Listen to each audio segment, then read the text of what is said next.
At Kansas Insurance, we know one size doesn't fit all. In fact, our whole mindset is based on customized policies for you and your families. We're local, and we do what we do because we care about you. Think of us as brokers for your insurance needs. Working with Kansas Insurance gets you the award-winning service and attention to detail that only an independent agency can provide. All across Kansas, we're here to help you manage and plan for all types of risk. Contact a local agent today. Kansas Insurance. Local, independent, serving you.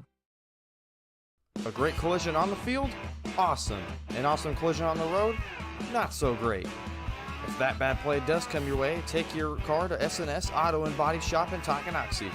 S&S has been the area's premier auto collision repair center since 1972, working on all makes and models, glass replacement, bumper repair, fiberglass and plastic, color matching, and so much more. And they work with all insurance companies. Get your ride back in the game and learn more at snsautoandbody.com or call 913-369-3193.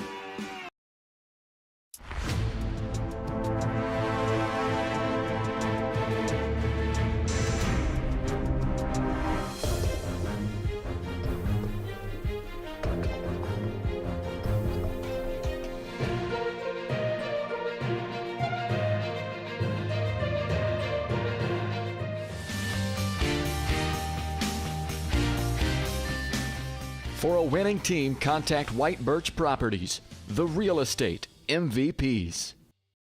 Shop local and save at Brothers Market in Tonganoxie, where we treat you like family. Brothers Market has great everyday deals throughout the store. Enjoy fresh cut steaks from the meat department, the freshest fruits and vegetables from the produce aisle, and savor the flavors from the bakery. Check out their weekly ad to get the best deals on what you need. From apples to aspirin, Cool Whip to cool crisp lettuce. Brothers Market, open daily. Learn more at shopbrothersmarket.com. Your home for live, local sports. Varsity Sports Live delivers professional level coverage with high quality video and broadcasters that know your schools and community. Touchdown, Tonganoxie! With the support of local businesses, you never pay to watch varsity sports. Live, local, free high school sports coverage. That's Varsity Sports Live. Grass gets it away. Moore's down the middle. And he makes the catch in the end zone. Touchdown, Trojans. Keep up with the action at varsitysportslive.com. Live, local, free high school sports. This is your home for the Chieftains. Tonganoxie Sports Live. Tonganoxie Sports Live is presented by Kansas Insurance, locally owned and operated. Kansas Insurance agents have years of industry experience. Learn more at kansasins.com.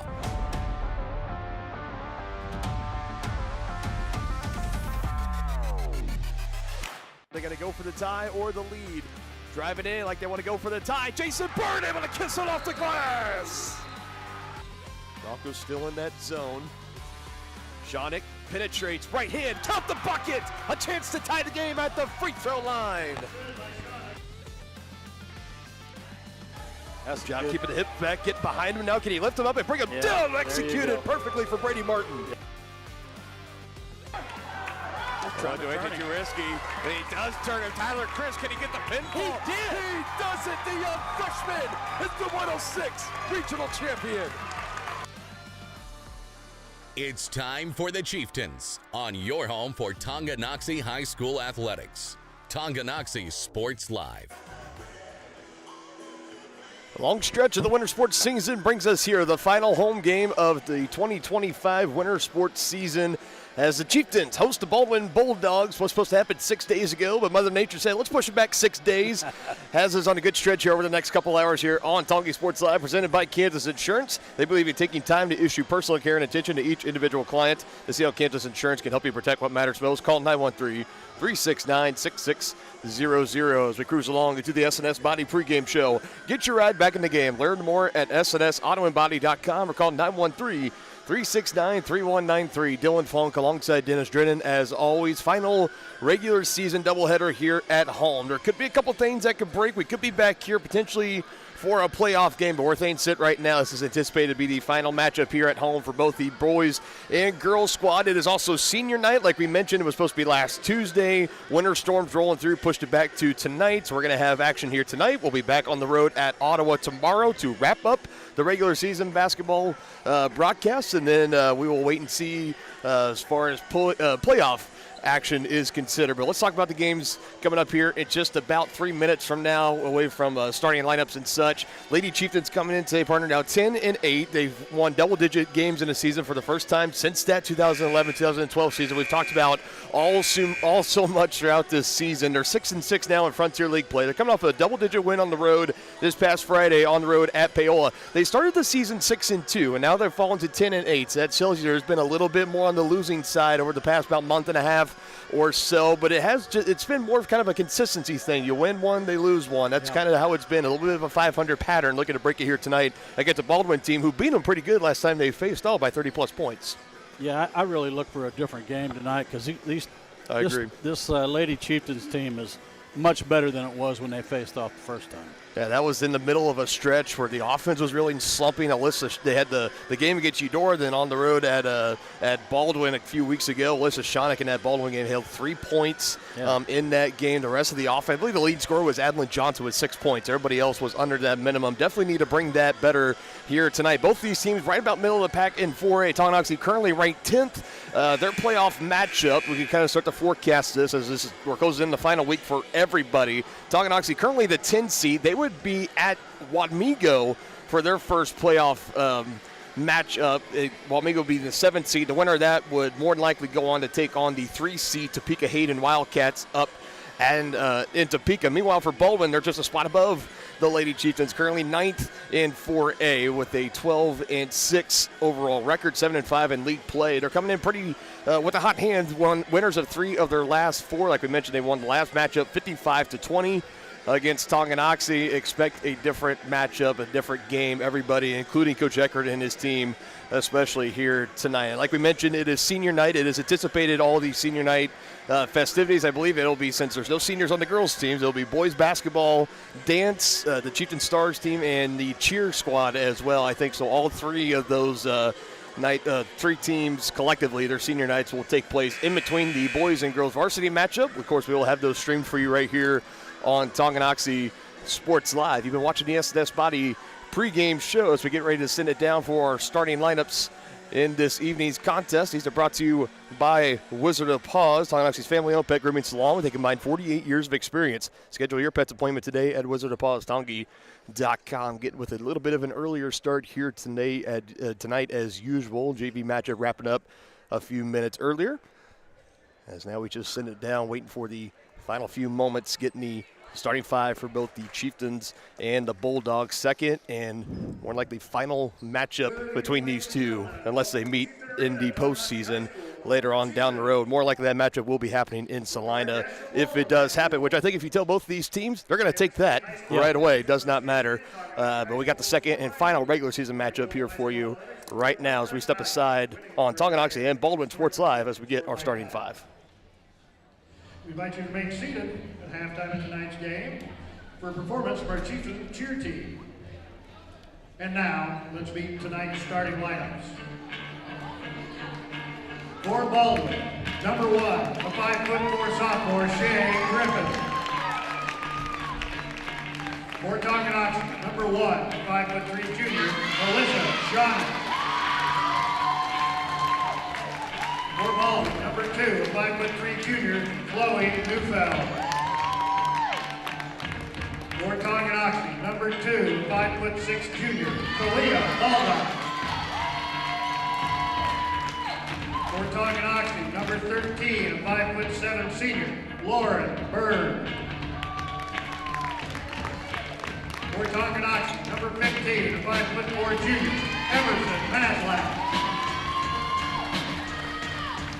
For Baldwin, number 15, a 5'8" sophomore, Audrey Searle. For Tonganoxie, number 22, a 5'3" junior, Jayla Herrera. For Baldwin, number 22, a 5'10" sophomore, Peyton Wright. And for Tonganoxie, number 33, a 6'1" sophomore, Annie Schooler. Head coaches for tonight's game for Baldwin, Kara Rowland, for Tonganoxie, Austin Eckert. Right, so there you go. Those were your Wizard of Paws starting lineups tonight. Opening tip-off, game one of our doubleheader between the Chieftains and the Bulldogs, presented by Lynch Real Estate, your hometown real estate company that will help you buy your next home and make your real estate dreams come true. Lynch Real Estate, a name you can always trust. As always, now time to give some keys of the game, keys of victory in this one, brought to you by First Security Bank. Stop by and meet their friendly staff today at 415 Stone Creek Drive here in Tonganoxie. First Security Bank, proud supporters of Chieftain Athletics. Partner, keys to a victory. What does it look like tonight for this Lady Chieftain squad? Yeah, the biggest thing is Alyssa Shonick's got to have her normal night. I think she averages around 20 points a game. She only had 3 last time, so that's the biggest thing. And then Addie Schooler could be a big help to her in the paint. Let's see what they can do here. Definitely the two names you mentioned there for Tongi Schooler and Shonick. Definitely going to need their best A games tonight to go right down low through the double team. A little off on the shot is Schooler, and an early rebound for Searle. You like that look. Got a foul. That was hustling her way up the floor. That's the sophomore Peyton Wright for Baldwin as she is fouled, and that is already going to be our first trip to the free throw line here, just about 22 seconds into this contest, as the foul will be given to Emerson Maslak.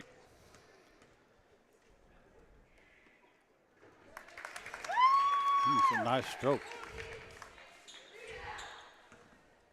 And this Baldwin team, just like the Tongi team, really not a whole lot of seniors on the team. There's a couple here and there. Tongi has 0 seniors on their squad, so both these clubs, both these teams, very young and getting a lot of varsity experience. They're going to be returning back to the hardwood even a year from now and for years to come. Shonick, she'll take the 3 off the feed from Schooler, leaves it short. Addie fighting for the board near the baseline, ricocheted out of bounds. And it stays down here at this end. You had Jayla Herrera also fighting underneath Chloe Neufeld for Baldwin, trying to save it. But it stays here, Herrera into the starting 5. Usually see Farrah Halsa into that spot, but it looks like Farrah will be coming off the bench today. She is suited up, so expect to see her later on. Here is Herrera. Her shot just off, goes out of bounds. Baldwin basketball. Yeah, Baldwin's in man-to-man defense here. Let's see how the Chieftains line up here. Looks like they're going to go man as well.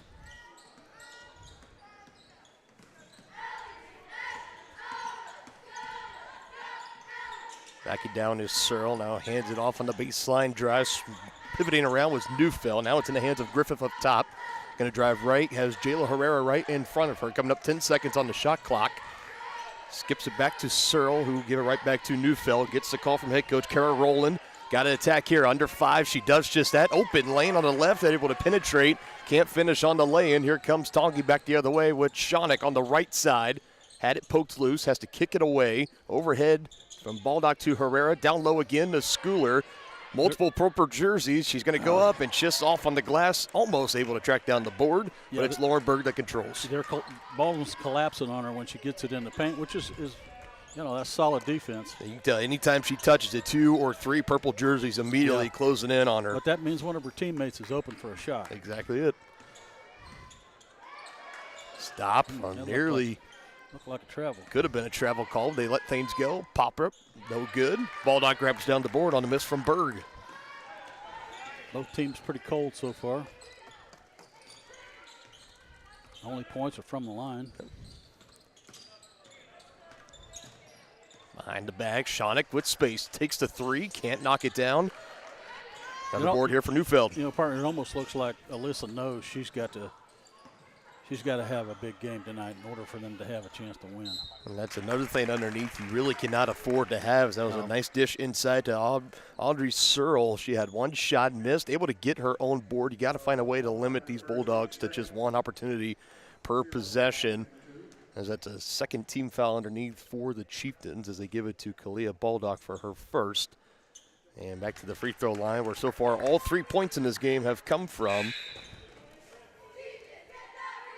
So the first one falls down for Searle, and we will welcome in Emerson Nye into the game first time today for Baldwin. Second free throw on the way, good from Searle, so 4-0 advantage to Baldwin early on here. Baldwin taking advantage of the free throw line so far.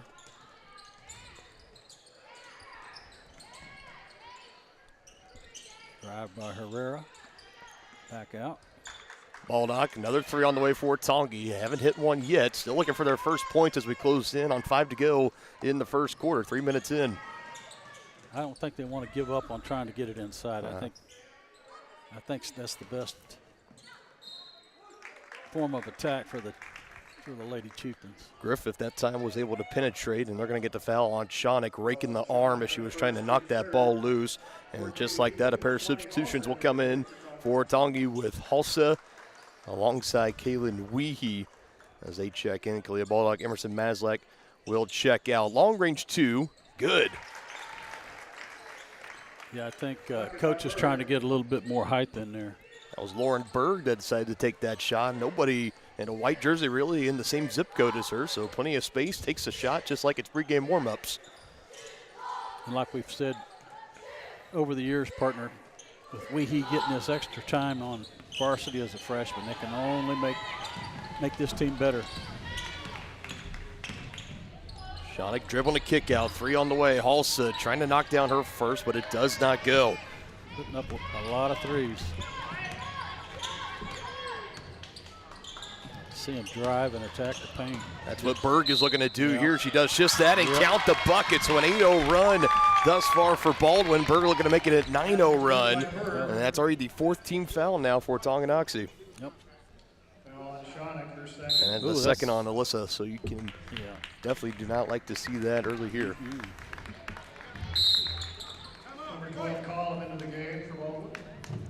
And it looks like Coach Eckert's going to take a quick timeout here, not liking the way this game has started off for his team. 8-0 run, looking to be a 9-0 run. Lauren Berg trying to cap off the three-point play when we return on Tongi Sports Live. Does your roof have possible storm damage? Looking to get solar panels? Or is it just simply time to get it inspected? That's where Balmer Roofing and Solar come into play. Balmer Roofing has a combined 40 years of experience with JAF Master Elite and Emerald Pro contractors. The Balmer family and their team are ready to give your house a brand new roof or solar panels at an affordable cost with a 50-year warranty. Life has mishaps and they want nothing but your customer satisfaction. Let them prove why so many of your neighbors choose Balmer for their roofing projects. To schedule a free inspection, call 913-845-5252 or visit them online at balmerroofing.com.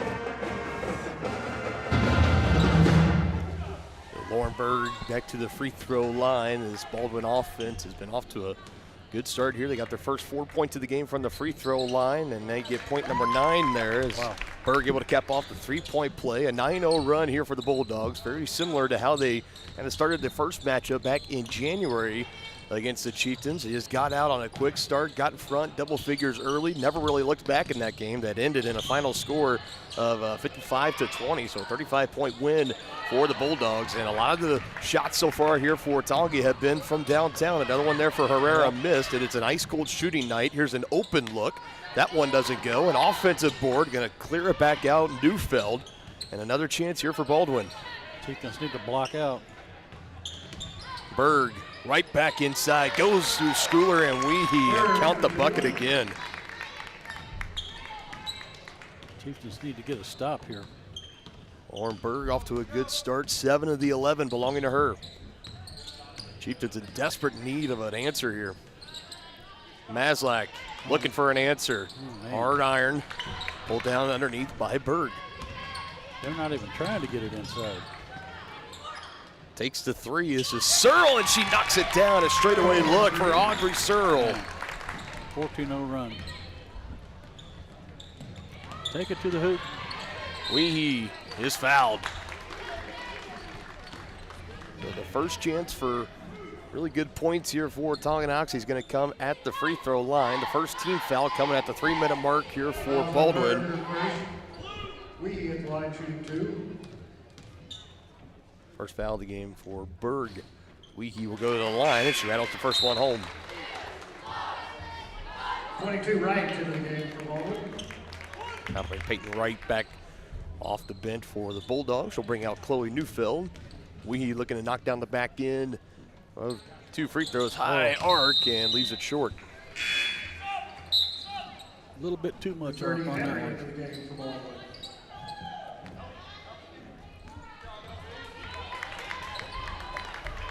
Now you have Olivia Henry checking in as well for the Bulldogs. It looks like Shawnick's going to have to sit out the rest of this quarter. There's a turnover. Maslak taking advantage of the Baldwin basketball. She goes to the rack and is fouled. Runs into the bottom padding of the stanchion underneath, running stride for stride with her. That was on Wright, her first. That was Peyton Wright. The line, shooting 2 shots. So now she will pick up her first foul here, and back to the free throw line for Tongi Emerson Maslak. First one on the way, nothing but net. Which is even more important because when you get off to these slower starts in these kind of games, you're already down. You're looking up 12 right now, looking at least make it 11. But when you get to the free throw line, got to take advantage of these looks and these opportunities. Yep. So far, Tongi had a 2-for-4 clip. 1 for Weehee, 1 for Maslak. All the scoring thus far for Tonganoxie. Berg leading the way for Baldwin with 7. Here's a nice drive on the inside. Step around, kissing it off the glass. Cammie Collum gets that one to go.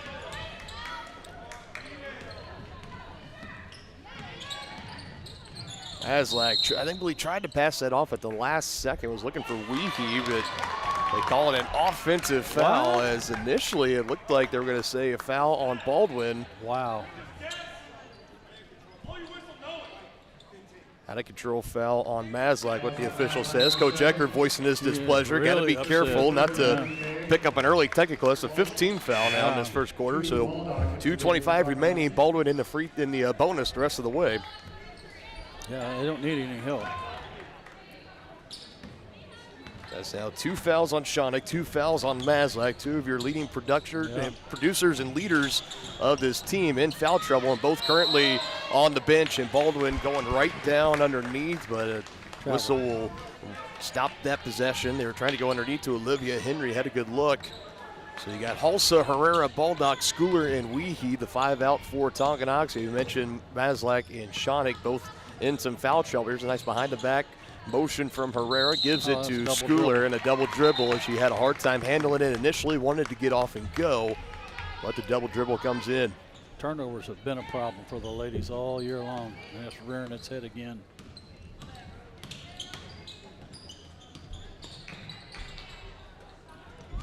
At the elbow, goes off the sneaker of Schooler. It's collected in by Berg.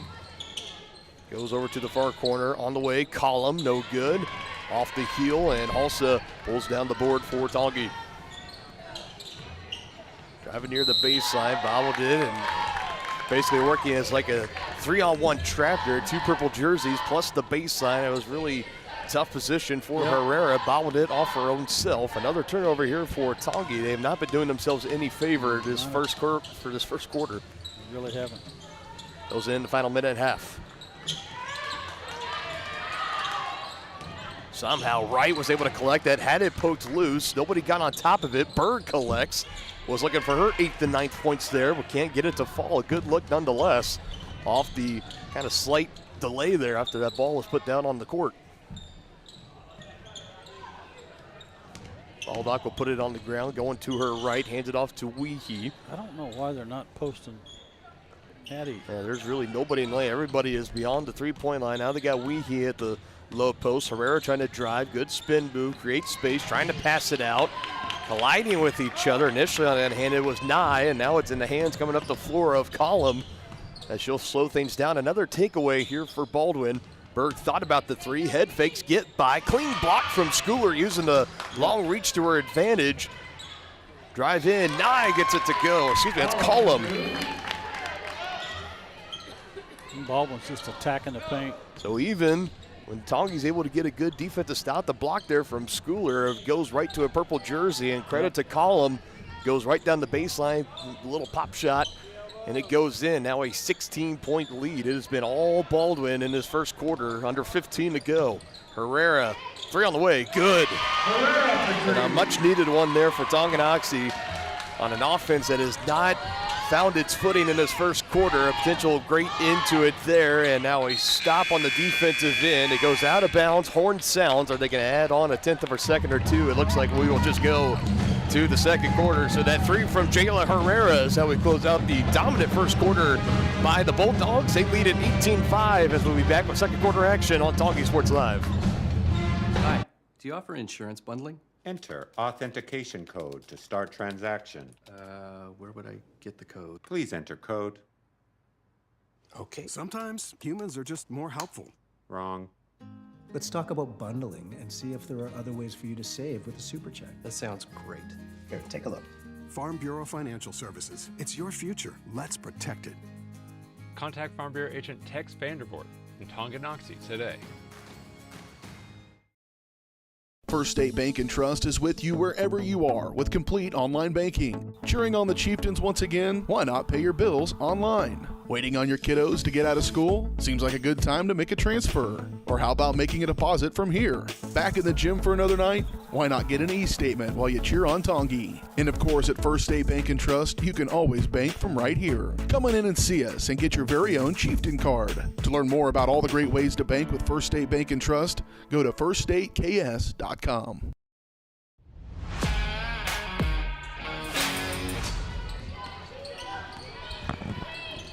So good news for the Chieftains right now in this second quarter. There's really no direction to go but up after ending the first quarter down 18-5 to the Baldwin Bulldogs. Totally dominant in that first quarter. Baldwin shooting 46.2%. Tonganoxie just 10% from the field.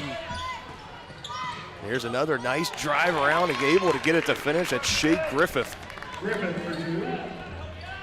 So Baldwin the first to crack 20 in this game. Adlin Johnson in for the game for Tongi for the first time today, the young freshman. Herrera, can she go back-to-back? She can't, but she is fouled on the shot. Logan Scobie. And they're going to say foul on the floor. So Scobie picks up the foul regardless. Coach Eckert for Tonganoxie trying to argue she was in the act of shooting, and we're going to see a technical in here, and there it is. So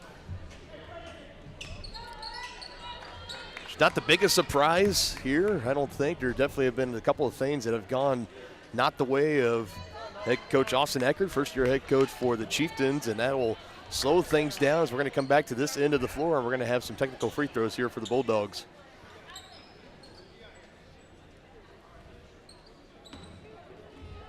And it'll be Scobie to take those free throws.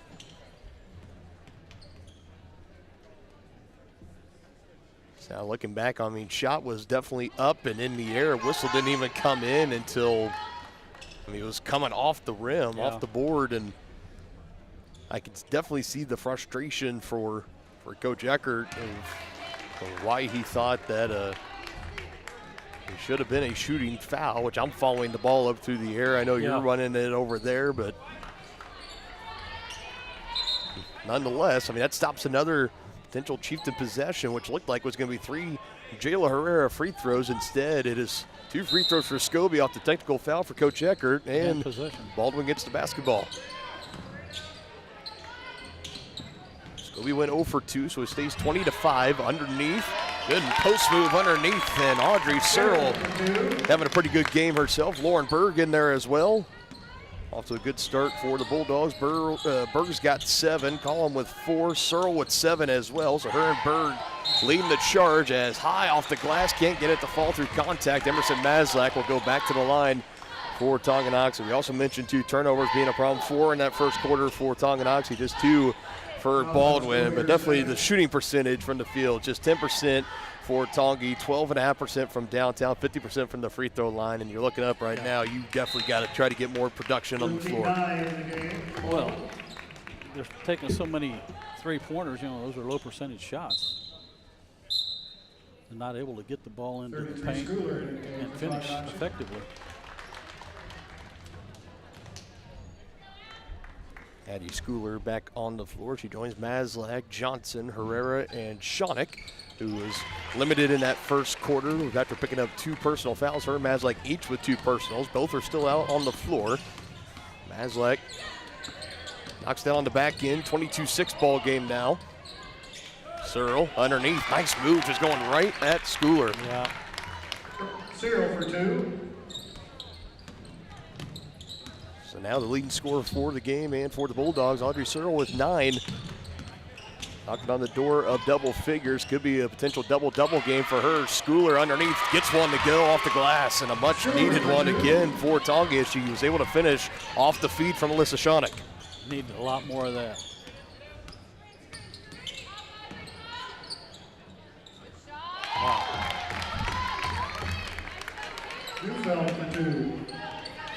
That one good for Chloe Neufeld. Nice looking shot there. Baldwin able to answer. Closing in on a potential 20-point lead. Another feed underneath goes awry, trying to find it down to Schooler. Instead, coming back the other way is Neufeld, who feeds it. Extra pass, open look, easy buckets.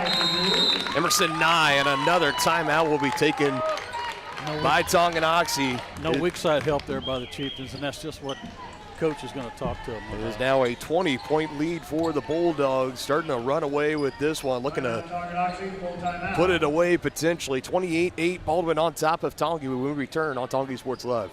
Are you ready for a mouth-watering journey down memory lane? Introducing Flashbacks. Start your day off right with our fluffy pancakes, omelets, or a cinnamon roll. For lunch, sink your teeth into our juicy made-to-order burgers, Philly cheese, and more. Flashbacks' friendly staff and welcoming atmosphere make every visit a delight, and their menu is filled with comfort food that will give you those warm, delicious flashbacks. Visit them today in downtown Tonganoxie, open 7 days a week from 7 a.m. to 12:30 p.m.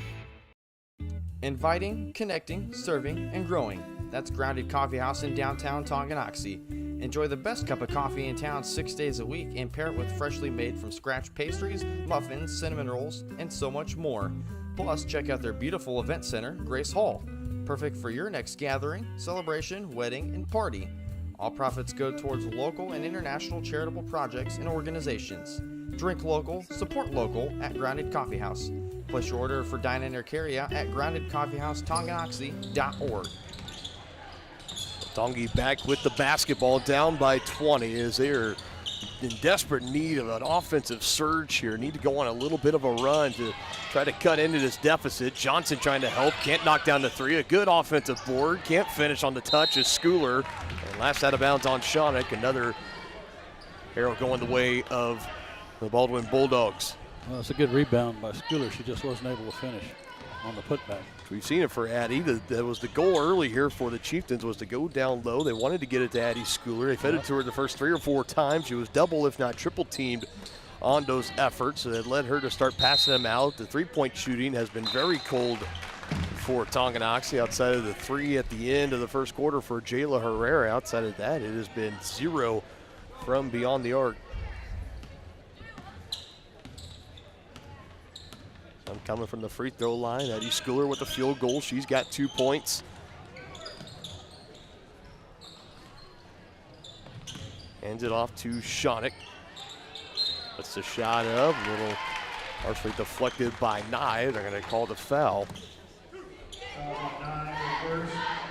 First of the game for Emerson Nye. First free throw trip tonight for Alyssa Schoeneck. Well, I like to see Alyssa being aggressive like that, attacking the paint, because, you know, good things usually happen. And they have one of the better free throw shooters of the season for Tonga, right around 62% on the year. Big reason why this team is out to their best season in a dozen years now, of currently 10-8. First time they've won 10 or more games in a season since that 2011-2012 season. This, regardless of how this game finishes, and the game tomorrow night on the road at Ottawa in the regular season finale, Tonganoxie, the Lady Chieftain squad, will be playing in the postseason, as will these Baldwin Bulldogs. There's a good effort on the floor. Farrah Halsa, don't tell her it's a 19-point game right now. Great hustle, giving it to Schoeneck up the way, trying to finish it, maybe trying to do a little bit too much there. Here comes Baldwin the other way. Forced that one just a little bit. You mentioned it earlier that I think you could tell she feels a little bit of the pressure that she puts on herself. Here's one, got a piece of it, Adlin Johnson denying that shot. I think that's something, you know, the way she started off this season, very, very hot. There you go. Alyssa Schoeneck, as the ball works its way down low to Addie Schooler. She's able to finish. Through a double team. Chieftains now in double figures. And what I like about that, Addie caught that ball high, kept it high, and just turned around and scored. Shonik fights off the screen near the baseline, looking for help. Passing it off, and she finds it to an open Lauren Berg, who lays it in off the glass. Nice find. Maslak gets around right, can't finish with the right hand. Baldwin up the floor, trying to stop ball. Instead, she will slow it down as Column. Neufeld goes right by Halsa with the left hand, count the bucket for Chloe Neufeld. She's been deadly when she gets in the paint.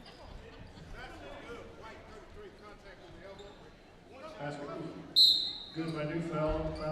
Foul on Schooler with contact on the elbow. And what they say is Henry checks in for Searle for the Bulldogs. Another and one opportunity at the free throw line. Chloe Neufeld knocks it down. So just when you kind of were starting to feel the Chieftains starting to get a little bit of momentum built up there, yep. Chloe Neufeld and company just wiping it out. Lauren Berg with the 2 points on the possession before. And back out to a 22-point lead. Maslak for three. Long, Schooler fighting for the offensive board, and they're going to get her with a push in the back.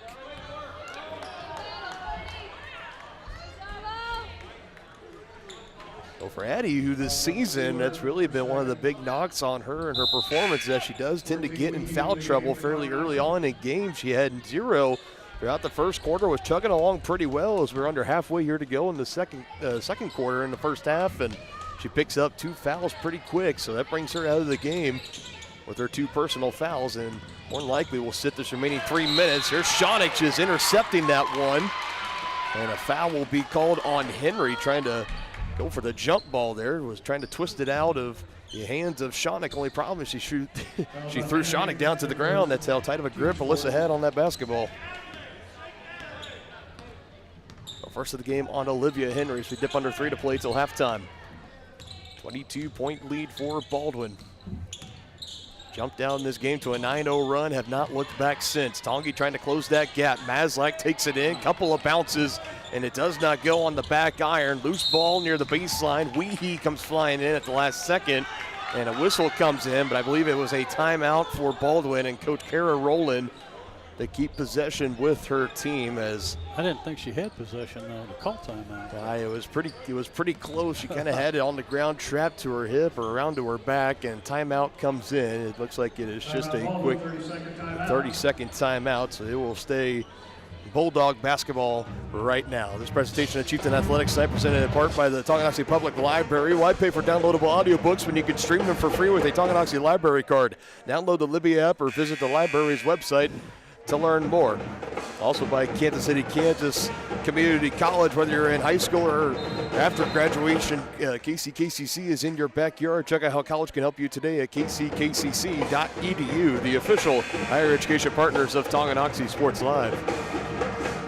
Want to welcome in our friends over at Baldwin Sports Live as well, watching along tonight via the simulcast. Dylan Funk alongside Dennis Drennan here. Taking over tonight. I know you guys are very used to listening along to Ryan Hilmer, one of the better broadcasters we have alongside here on our team at Varsity Sports Live. Ryan, hope you're enjoying the night here. Bulldogs off to a good start, but we got a foul here, and that'll be the second of the game on Henry, so that will stop that offensive possession from developing out as Henry will come out of the game. Audrey Searle will check right back in for Baldwin. Yeah, I believe she got called on a little screen here.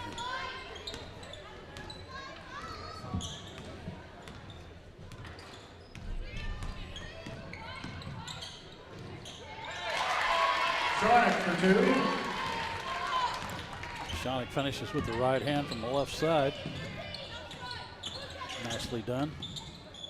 Taking us closer to about 2 minutes to go, and here's on the deflected pass. Shonik controls up the floor, crossing pass by Neufeld, skips it to Halsa, open, and a quick 4-0 spurt here for the Chieftains. Another good Case defense turning into offense there for the Chieftains out in transition, and Farrah Halsa finishes on the feed from Shonik, looking to get another stop on defense. Shot on the way, no good. Column. Berg flies in for the rebound and takes it right back up and able to finish. Lauren Berg out of the first half. 11 points for her now as we just go under a minute and a half till halftime. The final 90 seconds and counting as Maslak again attacks to the rim and is fouled.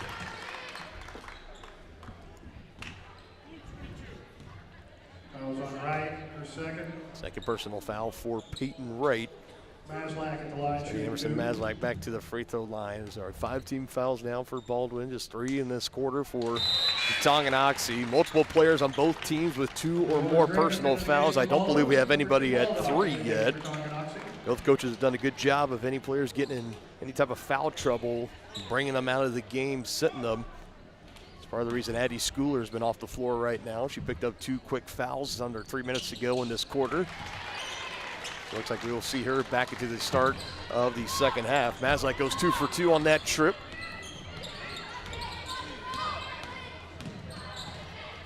Baldwin looking to answer. Column on the near corner 3. It's too strong, and Maslak able to get the rebound. Griffith almost poking it away. And she will bring it across the timeline as time was starting to get a little bit short. Final minute till half. Baldwin with the 18-point lead. Schoenig through multiple defenders, draws the foul again. This one will be on Berg. Trying to plead her case with the official as he walks away, says, what more can I really do there? And Schoenig weaved her way through about 2 or 3 different purple jerseys, collided with Berger, and now they get it to Neufeld.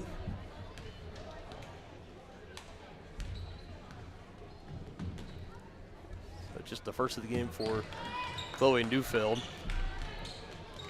So that definitely explains the look on Berg's face. Initially thought that she was going to be the one called with the foul, saying, how is that? But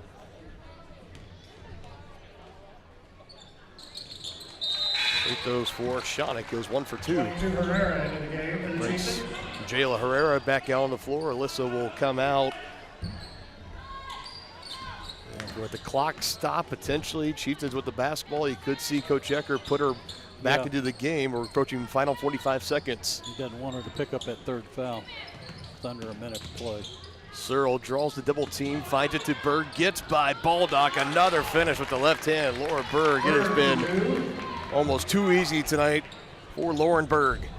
Yeah, definitely the Chieftains have not had an answer for her. Been dominating in the paint. Baldock 3 on the way, looked good, just off.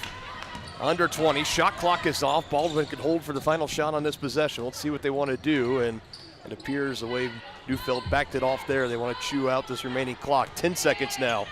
Back in the hands of Chloe Neufeld. 5, Neufeld. Hands to Column. Herrera closing out from the right elbow. Good if it goes, it does not. Good looking shot to close out the first half for Baldwin as they are just a point shy of a 20-point lead going into the halftime locker room. Pure dominance from the Bulldogs thus far. As we'll be back to break down this first half and more with our White Birch Property Realty Executives halftime show when we return on Tongi Sports Live, your home for Chieftain Athletics.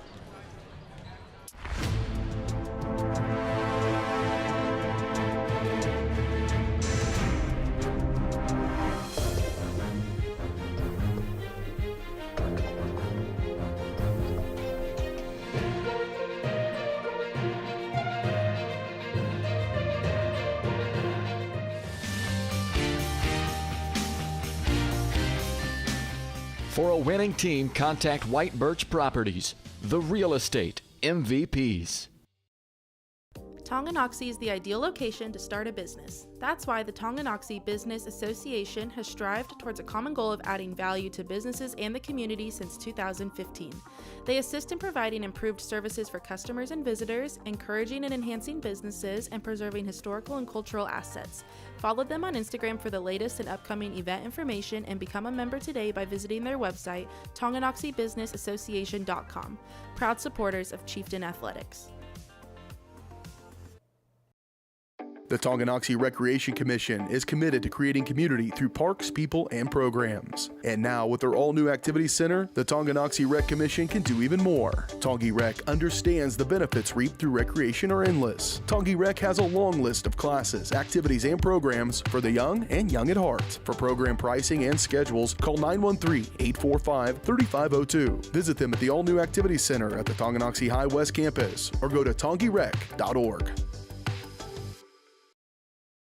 Family owned and operated Wizard of Paws is a 5th-generation business located in the heart of downtown Tonganoxie. The professionally trained staff takes pride in making every dog and cat look its best, whether it be to breed-specific trim or an adorable cute pet trim. Plus, their facility offers amenities and space that are doggone amazing.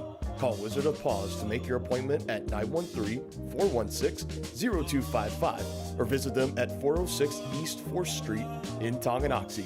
Learn more at wizardofpawstongi.com. Hello, Four States. This is Jay Hatfield with the Jay Hatfield Auto Group. We've been serving the Four States area for over 29 years, and we now have 6 locations which offer Chevrolet, GMC, Ford, and Chrysler Dodge Jeep Ram. Each of our locations is operated by a Jay Hatfield family member or managing partner.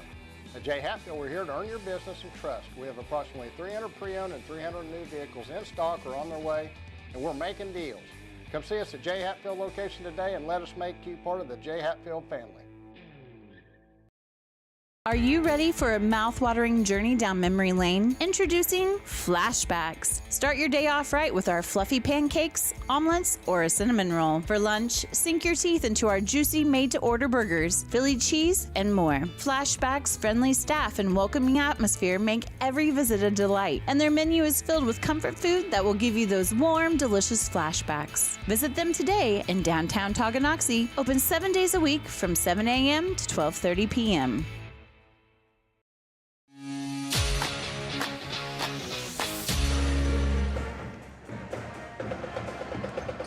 Looking back in here onto Tonganoxie Sports Live, we had hit halftime, first game of our doubleheader today between Tonganoxie and Baldwin. The White Birch Property Realty Executives halftime show. White Birch Properties and their team are ready to help lead you to success in the real estate game.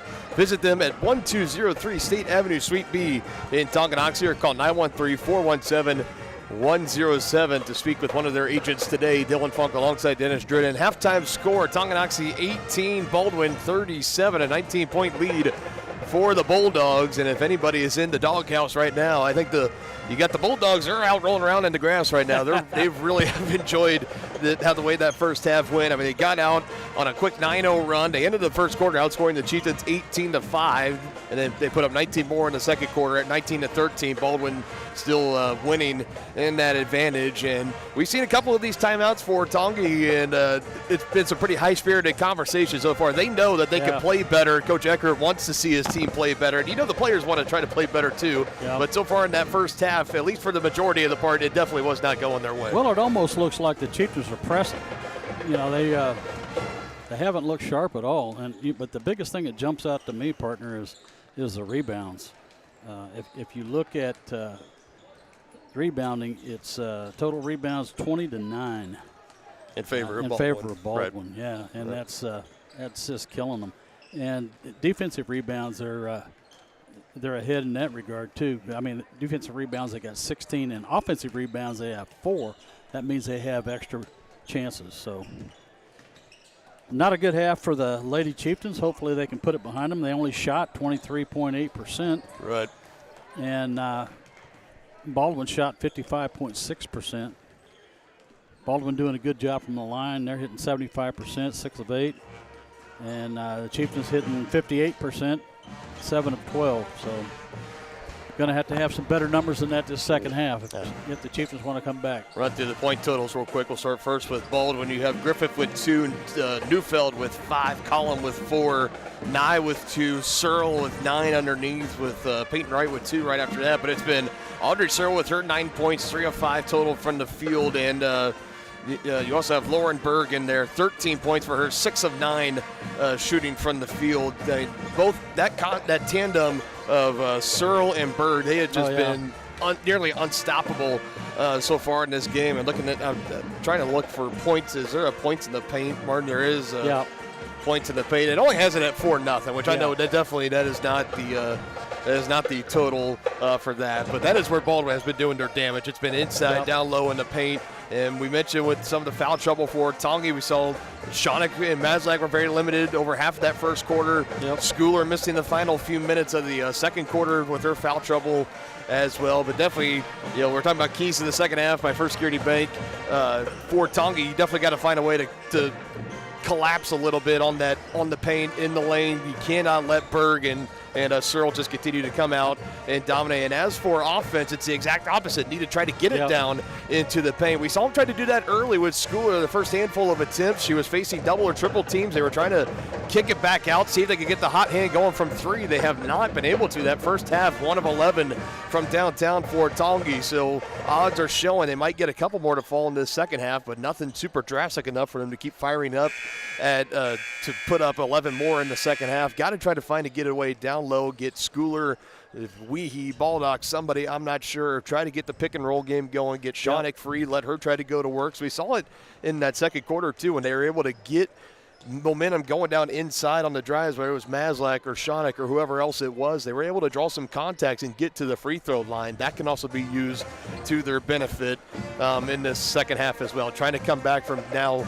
19 points down. This is going to be I'd really like to see the Chieftains go to a zone defense. I mean, the man-to-man, they're just getting killed. So I'd like to see them switch it up to a zone and put Addie Schooler in the post to protect the rim a little bit more. Yeah, we've seen they like to go in a 2-3 zone, and we've seen that give some the oppositions on offense very many fits throughout this season. So I'll be curious to see if Coach Ecker does that again. The man defense is not working out for the Chieftains so far tonight. It's time to try something different, I think. Yep, we'll see what they do. Under 2 to go until we start the second half here on Tonganoxie Sports Live. You've been watching the White Birch Property Realty Executives Halftime Show. Make the landscape of your dreams a reality with a stop at Oak Creek Nursery and Landscape. Just 15 minutes outside of Tonganoxie, come explore their full nursery of plants, trees, shrubs, annuals, and perennials. Learn from their certified specialists about proper seeding, watering, planting, lawn treatment, and so much more. Visit their website to enroll in classes, preview upcoming events, and request an estimate for your next project. Or give them a call at 913-351-5296. Oak Creek Nursery and Landscape, your one-stop shop for outdoor living. Ridge Med Spa in Tonganoxie is more than a destination. It's an experience designed to redefine radiance and inspire success. Dr. Mark Peterson and Laura Snow facilitate and encourage both providers and clients to live life to the fullest by investing in themselves. Their new space offers services for medical weight loss, IV nutrition, laser hair removal, laser skin rejuvenation, hydrofacials, and Botox. Visit ridgemedspa.com to book your appointment today in Tonganoxie. Illuminate your beauty.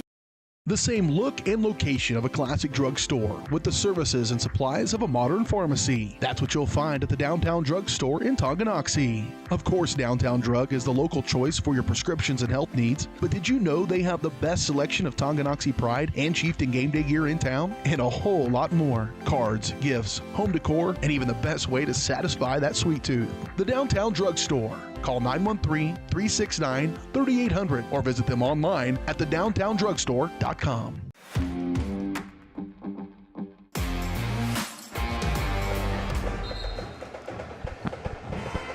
2 quarters down, 2 more to go here. Game 1 of our doubleheader between Tonganoxie and Baldwin here inside at Chieftain Arena. The regular season finale at home for Tonganoxie. I've enjoyed a pretty good stretch of home games since about January on here. It's been a pretty good stretch. You also get with the Tonga Invitational Basketball Tournament in there as well. They're going to finish out on the road tomorrow night at Ottawa. You can stream both those games right here on Tonganoxie Sports Live. Girls game will start at 6 o'clock. Boys to follow right around 7:30. It'll probably be a little bit later because I imagine Ottawa, they'll be celebrating their senior night festivities as well. But nonetheless, catch the action here on Tongi Sports Live as we open up the second half with a 3 downtown from Melissa Shonik just off the mark. Here come the Bulldogs on their first offensive trip. And they started the game on a 9-0 run. There's an offensive foul.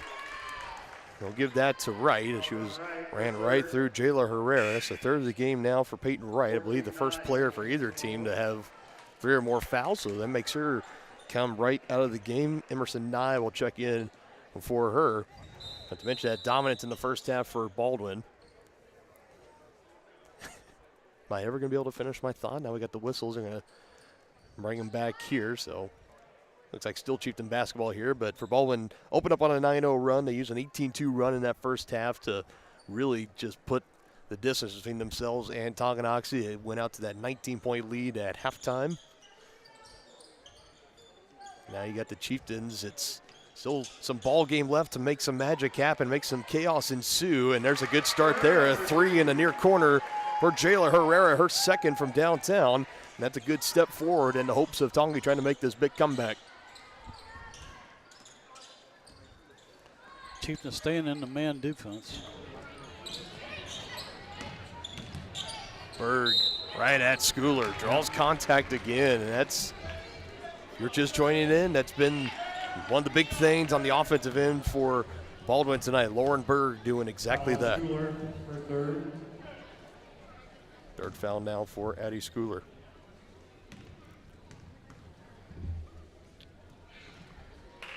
Her shot rattles in and out for Berg on the first attempt, so Baldwin still be looking for their first points here in the second half. Have to wait just a couple seconds longer potentially. See if Berg can knock down on the back end.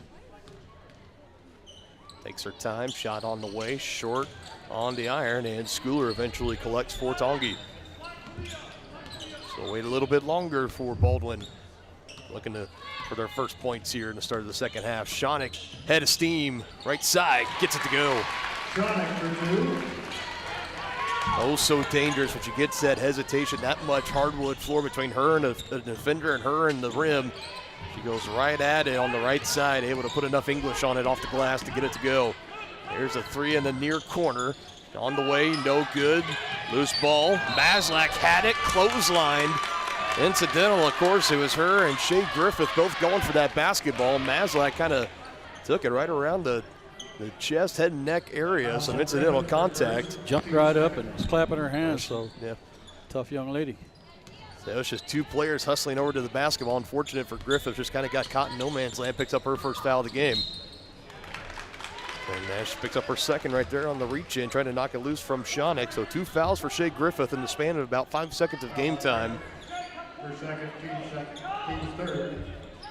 This is a big chance here for Tongi as they go right underneath Schooler. Too strong on the left-handed shot. Was trying to put it in over Searle and now throws it away, trying to clear it back out to Maslak. A big missed opportunity here for the Chieftains as we go back up the floor. Shot does not go.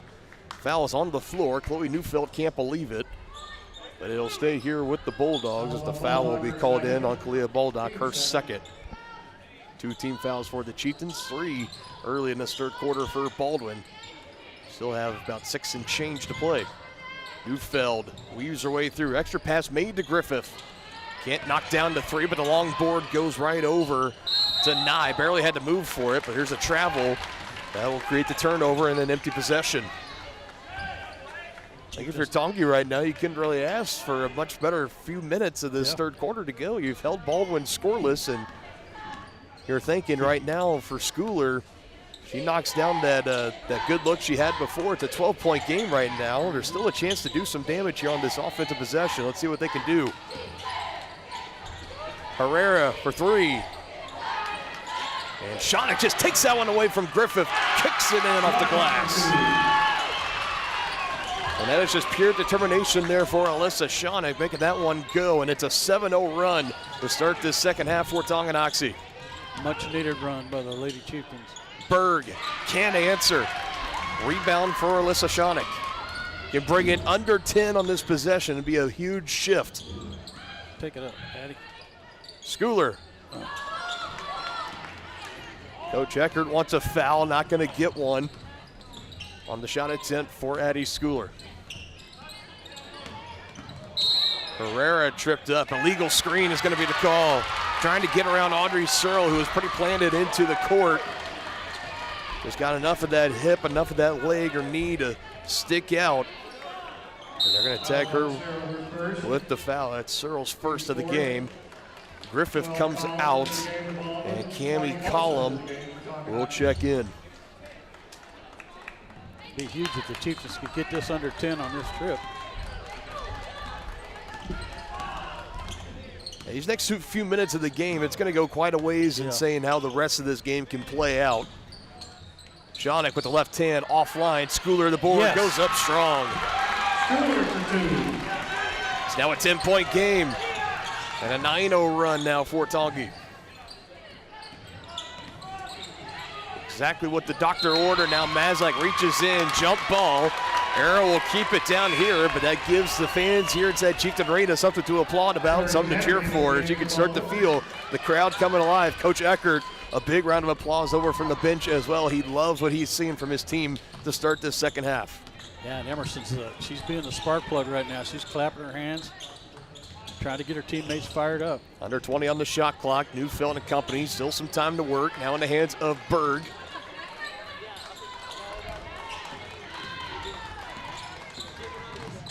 Collum at the elbow, skips it to Henry. Extra pass to Neufeld in the far corner. She is fouled as Herrera left her feet, almost practically jumped in her lap. That's an easy foul to call.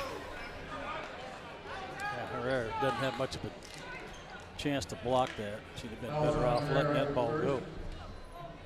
So there should be 3 free throws on the way. I'll say it is 3, unless her foot was on the line, which it did not look to be the case. So free throws here for Chloe Neufeld as she knocks down on the first. They're continuing to get coached up over on the bench for Coach Austin Eckert. Was in the starting lineup tonight. She hasn't started many games this season. Usually one of the first players off the bench, but was in the starting 5 tonight, replacing Farrah Halsep.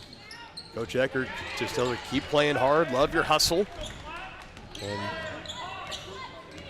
only able to connect on the first attempt there was Neufeld. She missed the next 2, so when it's all said and done, not the worst case for Tongi. As that loose ball, it'll stay here with the Chieftains. It was pretty close there. I didn't know if Alyssa Schoeneck might have gotten a fingernail or fingertip on that loose ball as it was rolling out of bounds, but they say it stays with the Chieftains. They go right to Schooler over Henry. Can't get it to go. And that's what you wanted too. You had that nice one-on-one.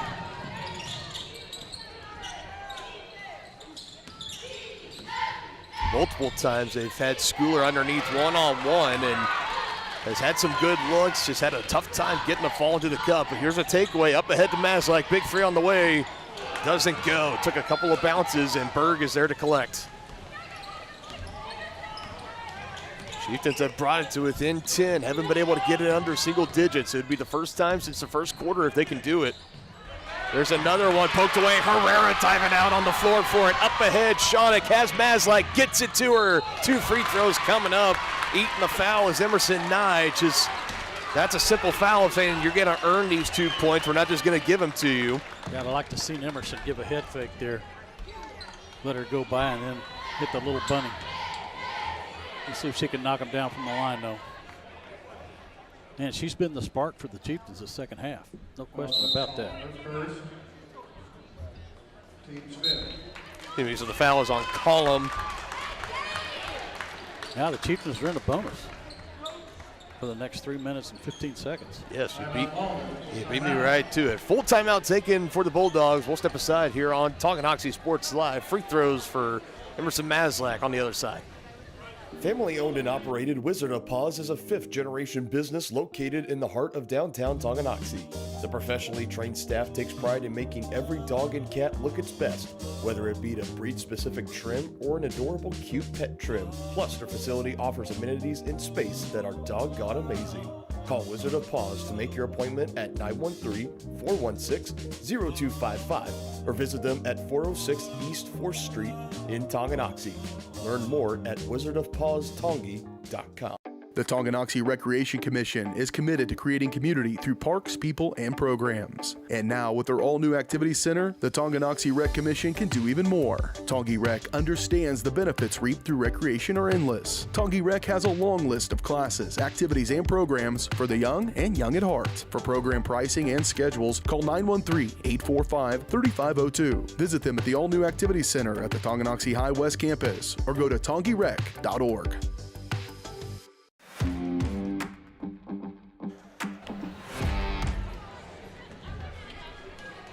2 free throws coming up here. Emerson Mazak is on the way. Leaves a little short on the first attempt. It has been a third quarter that has belonged to the Chieftains thus far in the middle of a 9-1 run.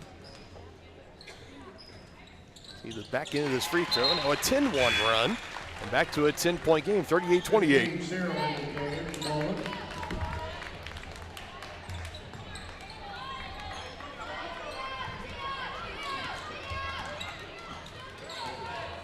Largest lead for the Bulldogs at 1 point. The first half was up to 22 points. There's a good range pull-up, and it's good, and a much-needed one there for Chloe Neufeld to kind of try to slow down this Chieftain momentum that's been just building up here in the third. Now back to a 12-point lead. Shawnick, oh, nice dish to Weehee, but a whistle comes in first. I don't know how she was able to whistle it in through that window and finds Weehee. That was so nice, though. Working to her left, passing it back across her body to the right, almost no look through multiple defenders in the area. That goes to show how good her court vision is, because, man, she sensed she had the double team on her and knew that she was going to be open. She just rifled it over there. That was nicely done. Well, like the point guard in basketball, it's like the quarterback in football, and knowing where everybody is supposed to be at all times. That's a great example of knowing that the double team's following me. That means we here, insert name here, is going to be right here on the floor. Able to thread it into her. 1 for 2 on the free throw trip. Hasn't been the best shooting night from the charity stripe for really either team, but especially Tongi, as they've been fluttering around the 50% mark. Still keeps it an 11-point game. That shot offline. It doesn't go. Contested, guarded by Weehee. And Shawnick on the board for the Chieftains. Maslak backing down on Neufeld. Splits the defenders, just can't get it to fall. Man, that was nicely done. She just wasn't able to get the finish. It was in the hands of Searle. Had it poked away from behind. Wolf calls were cheering in. Here's Neufeld. Collects on the three and knocks it down. Chloe Neufeld has been doing yeoman's work here for Baldwin in this third quarter. Really their sole production piece. Continues to keep them in front. Shawnick just off balance there. She kind of forced that shot. Yeah, really not a whole lot of options to go with there. We'll see Ashlyn Brune for the first time check in for Tongi, and it'll be Shawnick that'll check out. So Coach Eckert, maybe for the final minute 54 of this third, will elect to give his junior point guard a quick breather, as they're going to need her for this entirety of the fourth quarter, trying to complete this comeback. Have not been able to get it under single digits. They got it to within 10 a couple of times, but haven't been able to get it under since. Maslak going down to the floor. And again, just popping right back up. Emerson's just doing it all this quarter, I'm telling you. Stepping in there, taking charges, diving for balls. That loose ball, so it's Chieftain basketball, and Maslak, and I kind of like this call. Let's get her checked out here for a little bit. Yeah. She fell hard onto her back, her head and neck kind of whipping back. It didn't completely thump down on the hardwood floor. Obviously, everything's okay, but that was a hard fall, and she's taken a couple of them here in this game. Yes, she has. She's been battling hard. Great hustle. Herrera, Halsa, Baldock, Weehee, and Brune, the 5 out for Tonganoxie. Now the traditional 5, you see it out on the floor every game this year for Coach Eckert. Under 10 on the shot clock. Baldock will fire. Can't connect.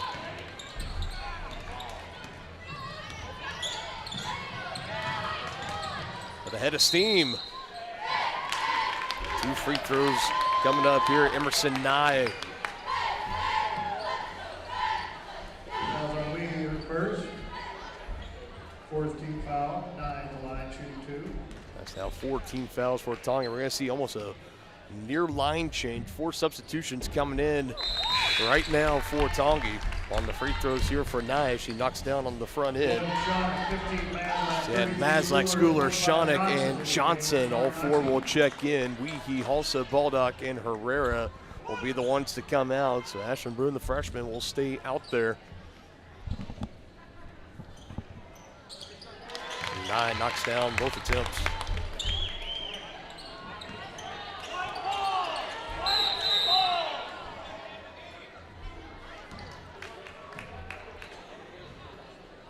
I was going to say, what in the world was that all about?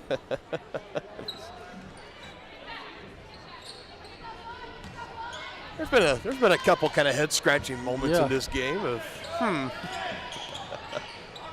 Players sure laugh about it, and we move along. Baldwin's done a good job of riding out this Chieftain momentum. Here's a big three. Adlin Johnson able to knock it down. Before I can even really finish my sentence, there's Adlin Johnson getting another spark for Tongi. Has it back to a 13-point game. Neufeld can't get it to go. 2 purple jerseys underneath, and of course it's Neufeld that comes away with it. It's a jump ball, and that'll be Chieftain basketball. She had her, and Berg was the one on the floor. Both her and Neufeld were fighting hard for it. Chloe came away with it in the paint, and a jump ball whistle came in. And just about a half second difference between shot clock and game clock. Tongi can take it on to the final seconds, put a shot up, and take it to the fourth quarter. See what they elect to do. Brune gonna work with it up, back to the top, picks up her dribble, finds it to Johnson, just had a 3 on the last possession, back into the hands of Schoenig. Leading scorer of the season for the Chieftains, averaging about 17.5 points. Underneath to Schooler, double team comes, puts it up, can't get it to go. A hard bounce on the back iron. Chance here for Baldwin, in the hands of Searle. Good if it goes! Audrey Searle, oh my goodness! Wow. An exclamation point to this third quarter. Audrey Searle gets it to go. And the fans of Baldwin that made the trip out to Chieftain Arena on their feet, and rightfully so. What a shot. Oh my goodness. 48-32, head to the fourth and final quarter on Tongi Sports Live. Does your roof have possible storm damage? Looking to get solar panels? Or is it just simply time to get it inspected? That's where Balmer Roofing and Solar come into play. Balmer Roofing has a combined 40 years of experience with JAF Master Elite and Emerald Pro contractors. The Balmer family and their team are ready to give your house a brand new roof or solar panels at an affordable cost with a 50-year warranty. Life has mishaps and they want nothing but your customer satisfaction. Let them prove why so many of your neighbors choose Balmer for their roofing projects. To schedule a free inspection, call 913-845-5252 or visit them online at Balmer Roofing.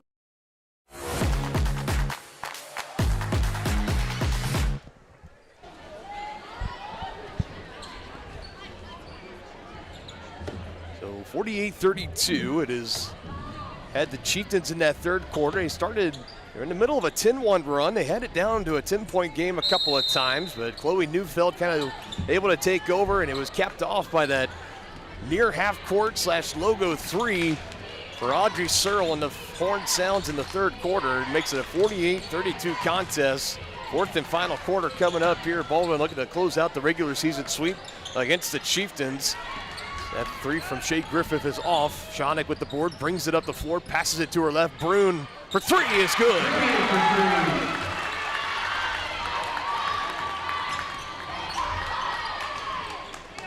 Slashing it from a 16 to a 13-point game now.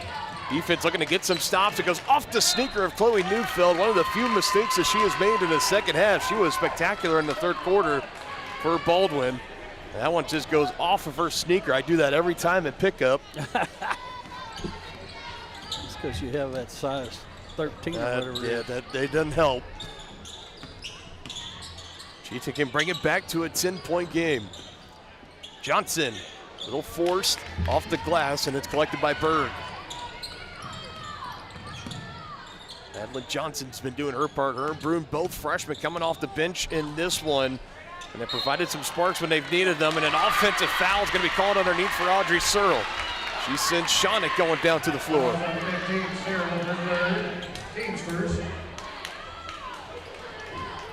Adlin did a nice job selling that. And the Chieftains just continue to just hang around in this one. They're not going away. It looked like it was all but over in that first half. They had a big third quarter. That 3 just rattling now would have had this place going loud and bringing it back to a 10-point game.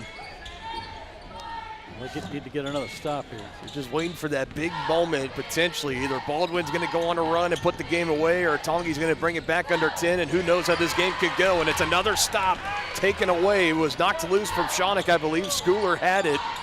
Hands it back to Alyssa to bring it across the timeline. Now Brune at the free throw line to Mazlak. Deep 3 on the way. Too strong. Shawnick taking it away, up strong, and she just took that rebound away from Audrey Searle and puts up the shot, and she has a chance to earn them at the line with 6:12 to go in the game. That's just good aggressive play right there by For third, team second, Shawnick at the line, shooting 2. Third foul of the game on Shea Griffith.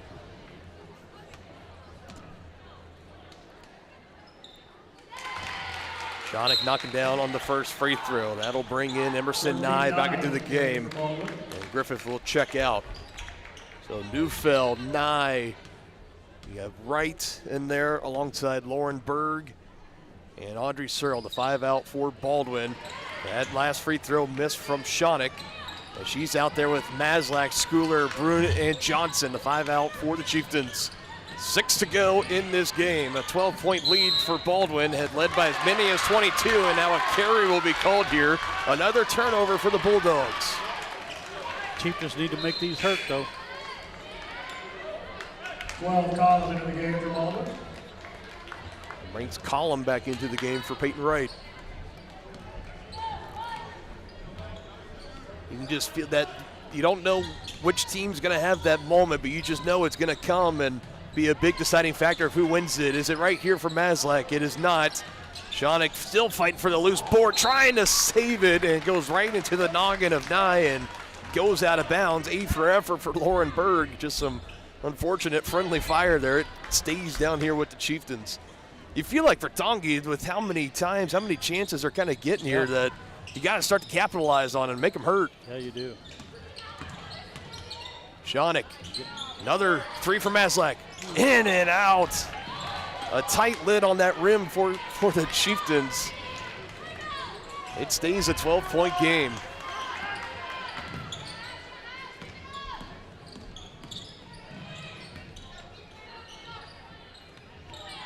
Baldwin passing it around, under 20 on the shot clock now. It goes to 15. Neufeld fighting the hands away from Brun, drives, it kicks it back out. Searle on the way from 3, does not go.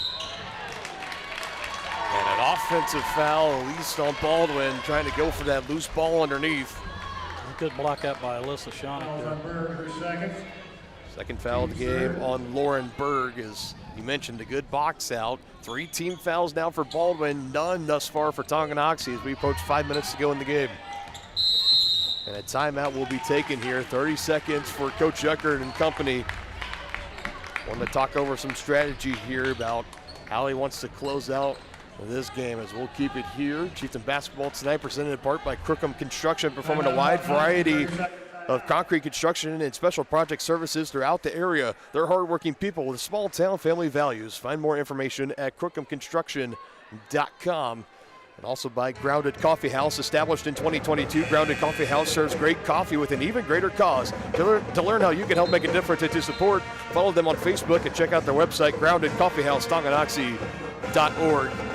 While we do have a little bit of time here, partner, we do want to wish the best of luck at the state tournaments coming up this Friday and Saturday to both the boys and girls wrestling teams. How about this? 18 state qualifiers, 10 for the boys team, 8 for the girls team. Both teams going in as regional champions. We had the regional coverage for the boys tournament this past Saturday here in Chieftain Arena, and we wish you guys all but nothing but the best of luck in Salina this weekend, looking to bring home some hardware. Yeah, we just had the Crookham live read, and both Crookham brothers punched their ticket to state this year. Emmett and Clayton, yep. And 18 total state qualifiers between the boys and girls wrestling teams. Best of luck to both you guys and both you teams.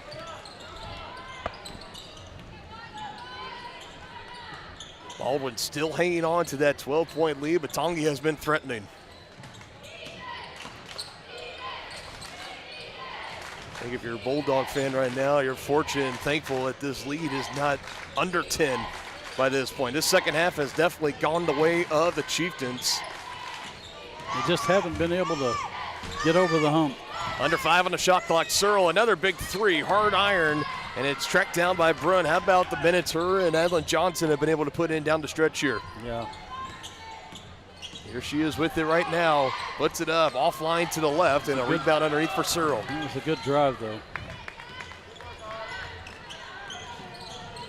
They can't afford many more empty possessions, though. Under 4 to play. Pulls up, column, no good. Johnson takes the board from Berg. That was a nice rebound by Johnson there. Up ahead, looking for Schooler. That stays here. Yeah. It's deflected, and it stays at this end. Official on the baseline looked over to the far side official and said, "What did you see?" And he said, deflected off the fingertips, so it stays here. Ashlyn Broom gets checked out, gets a nice applause from the bench as she makes her way back over again. Huge minutes for Coach Eckert. She gets pulled into this fourth quarter fray. Blocked on the shot by Schooler. I believe it was Searle that got a hand on that one. She was triple teamed that time. And another illegal screen, offensive foul against Audrey Searle. Trying to free loose of Neufeld, trying to shake loose of Jayla Herrera. That's the fourth of the game for Searle, so one more and she will foul out. Decision for head coach Kara Rowland here. Still 3:26 to go in the game. You can sub out Searle, trying to save her maybe a little bit, but she's gonna leave her out there.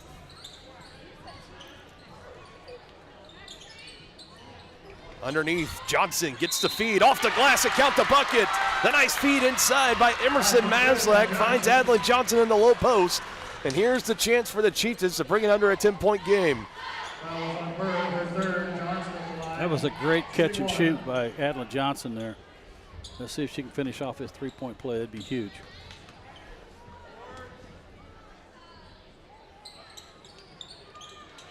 Can't get it to fall. Ball is still loose. Alyssa Shonik says, "Give me that, and I'll put it in for two more."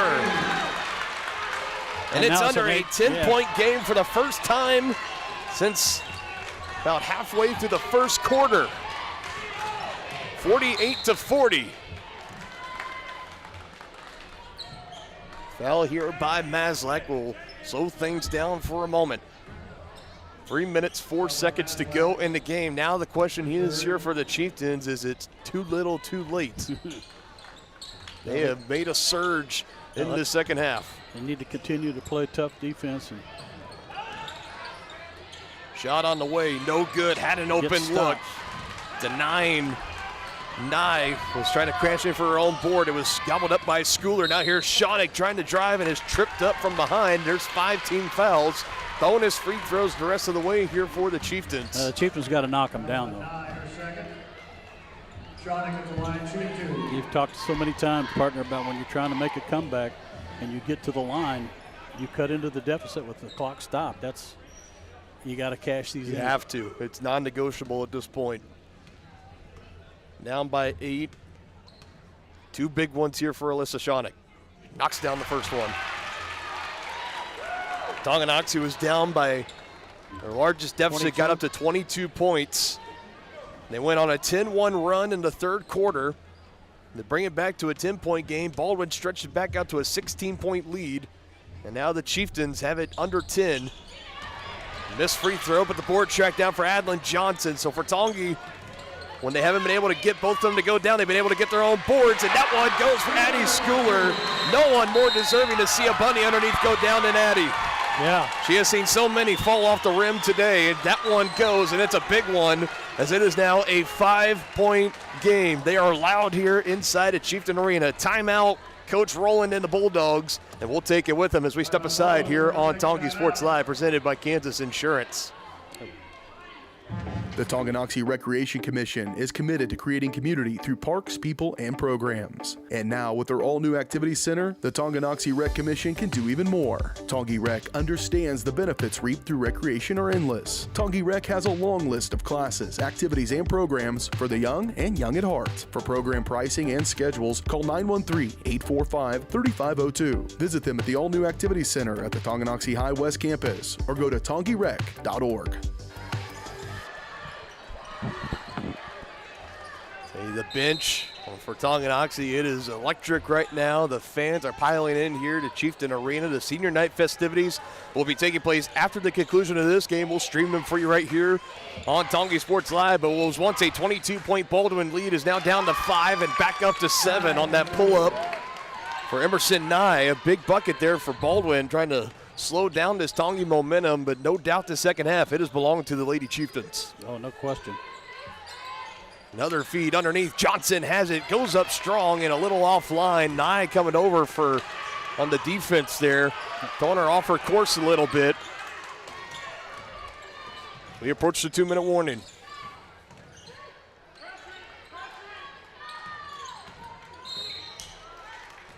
And Berg is hand checked by Johnson, and the whistle will come in. Johnson her first, team second. Baldwin 5 team fouls, Tonganoxie just 2, so still some room to wiggle with here for the Chieftains before you put Baldwin at the line the rest of the way. Neufeld drives and kicks it near corner. Nye, 3 on the way, leaves it short. Might have been partially deflected. And eventually it gets into the hands of Shanik, who pushes it up the floor. Mazlak for 3. Doesn't go. The 3 ball has been cold tonight for the Chieftains. And Audrey Searle just trying to get out of there. Shanik haunting her, and now Neufeld trying to get that ball loose. And Neufeld colliding in with Herrera. And that was a little extension of the forearm there, I do believe. I think they're going to get the foul on Herrera. There was definitely some forcible contact gliding in with Chloe Neufeld. Yeah, I think she was moving, though.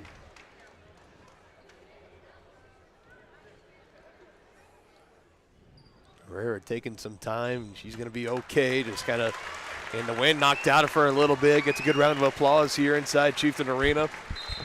Still in this 7-point game. She'll be checked out, and got Halsa in for her. She's out there now with Shanik, Mazlak, Johnson, and Schooler.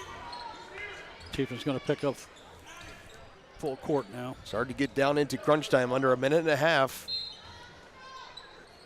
88 seconds to work with here for the Chieftains. Trying to pull off this unbelievable comeback would be one of their best all season, as another foul will come in. So one more, or puts them into the bonus. And the third of the game on Alyssa Shanik. So that could potentially be the play here. Try to get the steal. If not, get the quick foul. And that's exactly what happens. So we're going to have free throws the rest of the way, regardless, for both squads.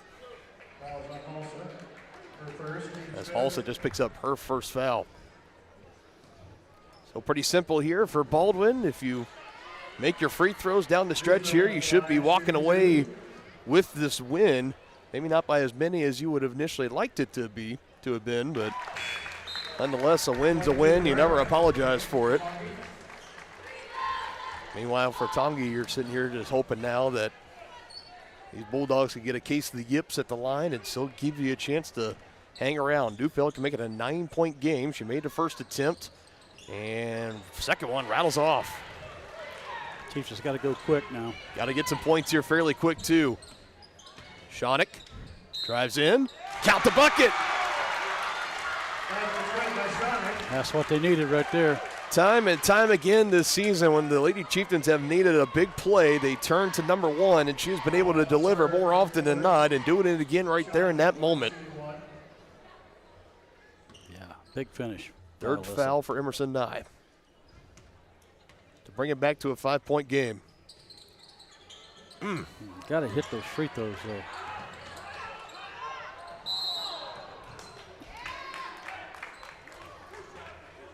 This is definitely going to be a contest that if it ends, if Baldwin holding on to this win, you're going to be looking at that free throw shooting percentage, and definitely not ideal, not to the point of where you want it to be if you were Tonganoxie.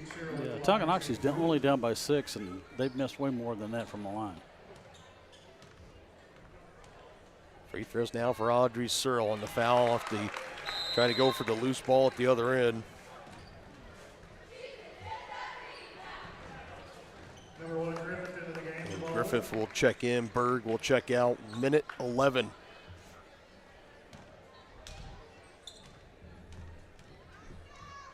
Second one on the way. Again, it has not been a great free throw night for either team. A lot of 1-for-2 trips. Shauna kicks it out to Herrera, back in after taking a pause. Here's Mazlak dribbling in, kind of losing her footing a little bit. Another whistle comes in, 59 seconds.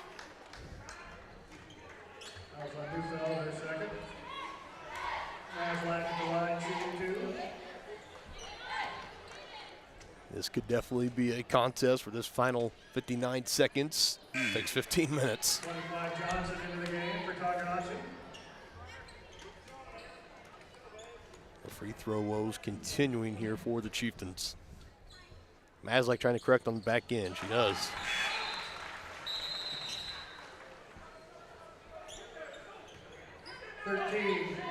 12 of 24 from the free throw line tonight for Tonganoxie. 50%. I think everyone can do that math at home. Looms large. Looking up at the board right now, a 6-point game. Trying to somehow complete this comeback after being down 22. And here's Neufeld getting through multiple defenders wisely. Will just peel it back out. And Maslak will have to foul. And I believe that's her fifth, and she is fouled out. Fouls on 50, Maslak, her fifth. So night is over for Emerson Maslak as she is fouled out. What a good stretch for Tongi, helping them come back in this one. So that sends Chloe Neufeld back to the free throw line for a pair. She knocks down the first attempt. And if Baldwin, if they do end up holding on to win this game, a lot of kudos better be coming the way of Chloe Neufeld, because she was huge in that third quarter when nothing was going right for Baldwin. Tongi was finally able to put a cap on Lauren Berg after she erupted for double figures in the first half. Neufeld had big buckets and big points in that third quarter for the Bulldogs, alongside that young lady right there, Audrey Searle. Of course, the half-court shot, buzzer-beating three. Those two were able to do just enough to keep the Bulldogs out in front, and right now it looks like, and make your free throws down the stretch, are going to be on their way to the win here. It'd be their 13th of the season and 8th in Frontier League play.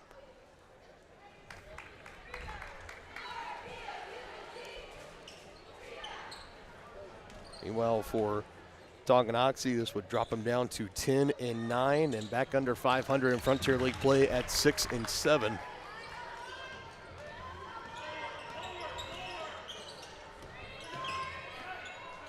Still just a 9-point game. 3 on the way. Big one for Johnson. Can't get it to go. Schooler with the board underneath, and she's going to be called for the foul. At least underneath, someone going to be called for a foul, and it's going to be Herrera. Fouls on Herrera, her third. And we'll walk back down to the other end of the floor. More free throws coming here. It'll be Audrey Searle back to the line once again. Yeah, the Bulldogs tonight shooting 61% from the free throw line. Tonganoxie just 50.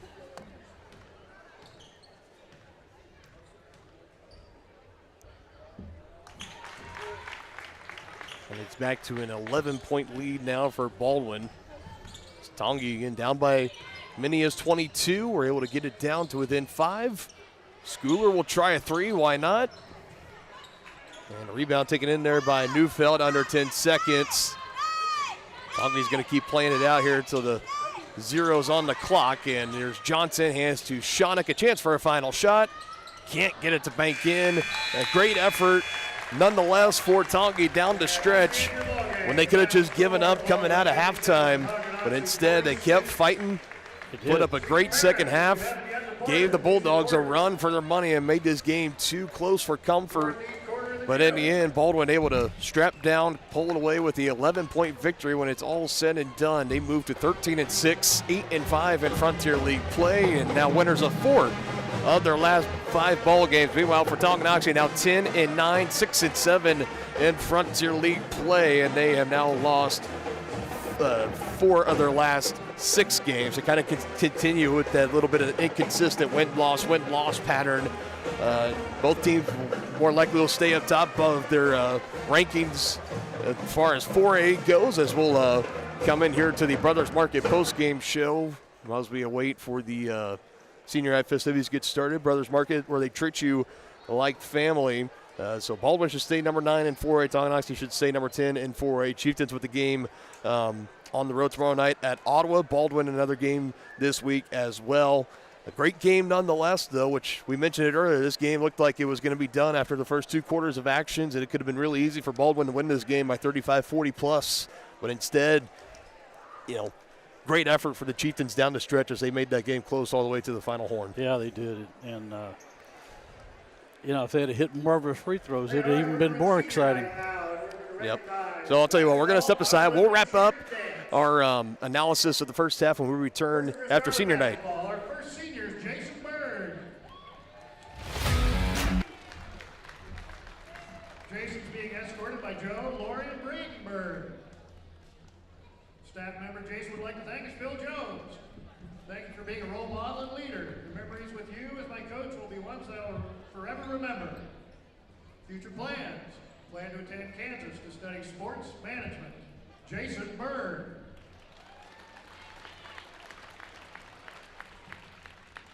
Our next senior is Noah Carlton. Noah is being escorted by Megan and Janet Carlton. Staff member Noah would like to thank us, Nick Johnson. Thank you for being someone I can talk to about school, sports, and life. I've enjoyed having you as a coach and mentor in the last 4 years. Future plans. I plan to attend Kansas State University in the fall, majoring in secondary education, hopefully teaching at Tonganoxie someday. Noah Carlton. Our next senior is Mark Geiger.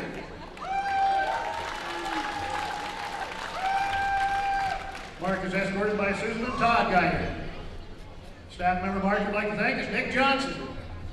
Thank you for always being a joy to be around. Future plans, attend the University of Kansas. Mark Geiger.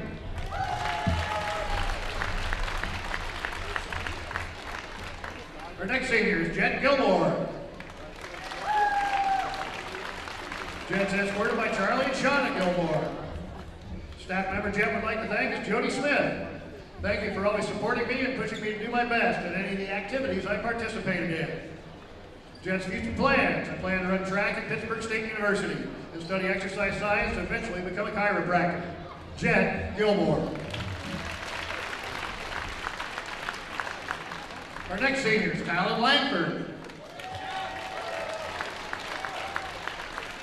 Talon's escorted by Callie Heilman and Tyler Langford. Staff member Talon would like to thank us, Coach Jay. Thanks for always having such a great attitude and being one of my biggest hype men. Future plans. Plan to go to college for sports, as yet undecided.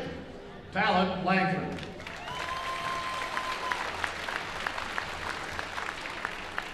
Our next senior is Anthony Rowe. Anthony is escorted by John and Lucy Rowe. Staff member Anthony would like to thank us, Phil Jones. Thank you for not only being a coach for me, but a friend. I'll never forget the most important life lesson you taught me. Happy wife, happy life. Future plans. I plan on becoming an electrician. Anthony Rowe.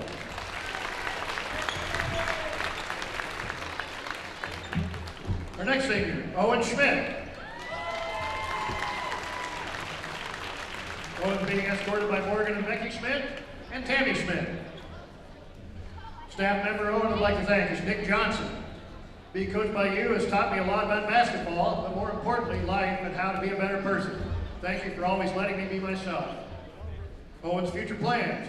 Plans to attend Kansas State, get my bachelor's degree in industrial engineering with a minor in business. Owen Schmidt.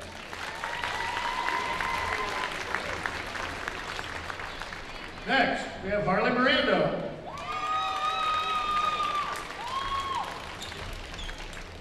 Harley's escorted by Tamara and Rick Mirando. Staff member Harley would like to thank is Heather Rowe. Thank you for always making me feel welcome in your classroom. Your smile always makes my day 10 times better. I've been so lucky to have you as my homeroom teacher. Harley's future plans. Go to attend K-State to become a registered dietitian. Harley Mirando. Next manager, Aubrey Padfield. Being escorted by Rachel and Mark Padfield. Staff member Aubrey would like to thank us, Ms. Melky. Thank you for being like a second mom in times when I needed it. I appreciate everything you have done for me and my family. Aubrey's future plans. I plan on attending Kansas State University to get my bachelor's in pre-AT and then attend PA school and become a physician's assistant. Aubrey Padfield.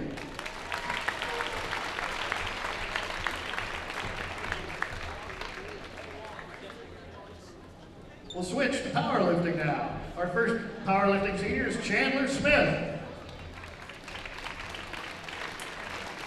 Chandler is being escorted by Lindsay and Brandon Smith.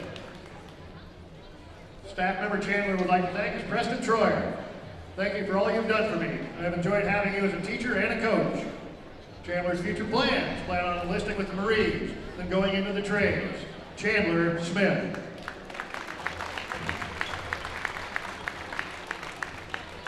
Our next powerlifting senior is Jalen Sparks. Jalen's being escorted by Jenny and Jason Sparks. Staff member she would like to thank is Steve Harrell. Thank you for helping keeping me on track these last 4 years. Your positive attitude has always made me feel welcome. Jayla plans to play softball for KCKCC and eventually head to Fort Hays and major in medical imaging. Jalen Sparks. Now we've got dual seniors, the next two, powerlifting and cheer. Elena Lorfing. Elena is being escorted by Leanna and Kevin Lorfing. Staff member she would like to thank is Crystal McCoy. I'm not a science person, but she has made 3 science classes I've taken with her fun. Thank you. Elena's future plans. Plans to cheer in college and pursue a degree in elementary education.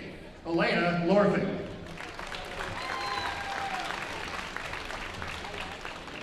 Our next senior is Chrislyn Wright. Chrislyn's escorted by Marilyn and Eric Wright. Staff member she would like to thank is Officer Lee. Thank you for being a great friend and always making me laugh. You're a great listener, even though you can be sassy at times. Chrislyn's future plans. Plans on attending the Naval Academy for Aerospace Engineering and hopes to eventually go to flight school in Pensacola. Chrislyn Wright. And now we're on to our cheer seniors. Our first senior for cheer is Isabel Nickel. Isabel is being escorted by Tisha and Adam Nickel. Staff member she would like to thank is Stacy Emmett. Thank you for always being so very kind, supportive, and encouraging. You are such a positive light and a great teacher. Future plans. I plan to attend Johnson County Community College and further my education. Isabel Nickel.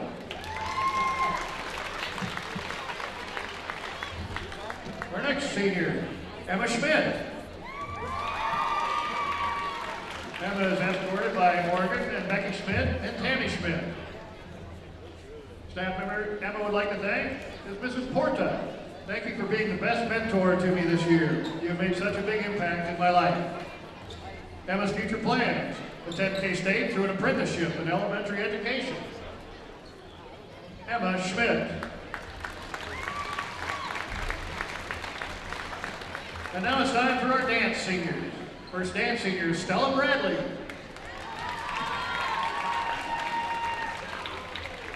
Stella is being escorted by Stacy and Ben Bradley. Staff member Stella would like to thank is Crystal McCoy.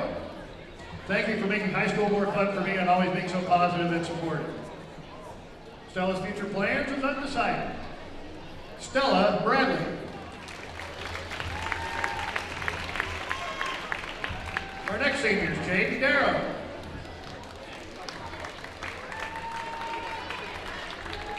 Jaden's being escorted by Brandon Darrow. Jade would like to thank all of the staff and teachers I've had in the past 4 years. They've always been helpful and always ask how I'm doing, and I'm grateful for that. Jade's future plans are to go to Baker University, major in business management and minor in psychology. I'll also be part of the Baker dance team. Jade Darrow.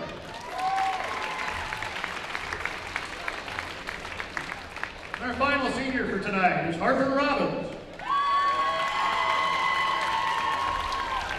Harper is escorted by Casey and Melissa Robbins. Staff member Harper would like to thank is Crystal McCoy.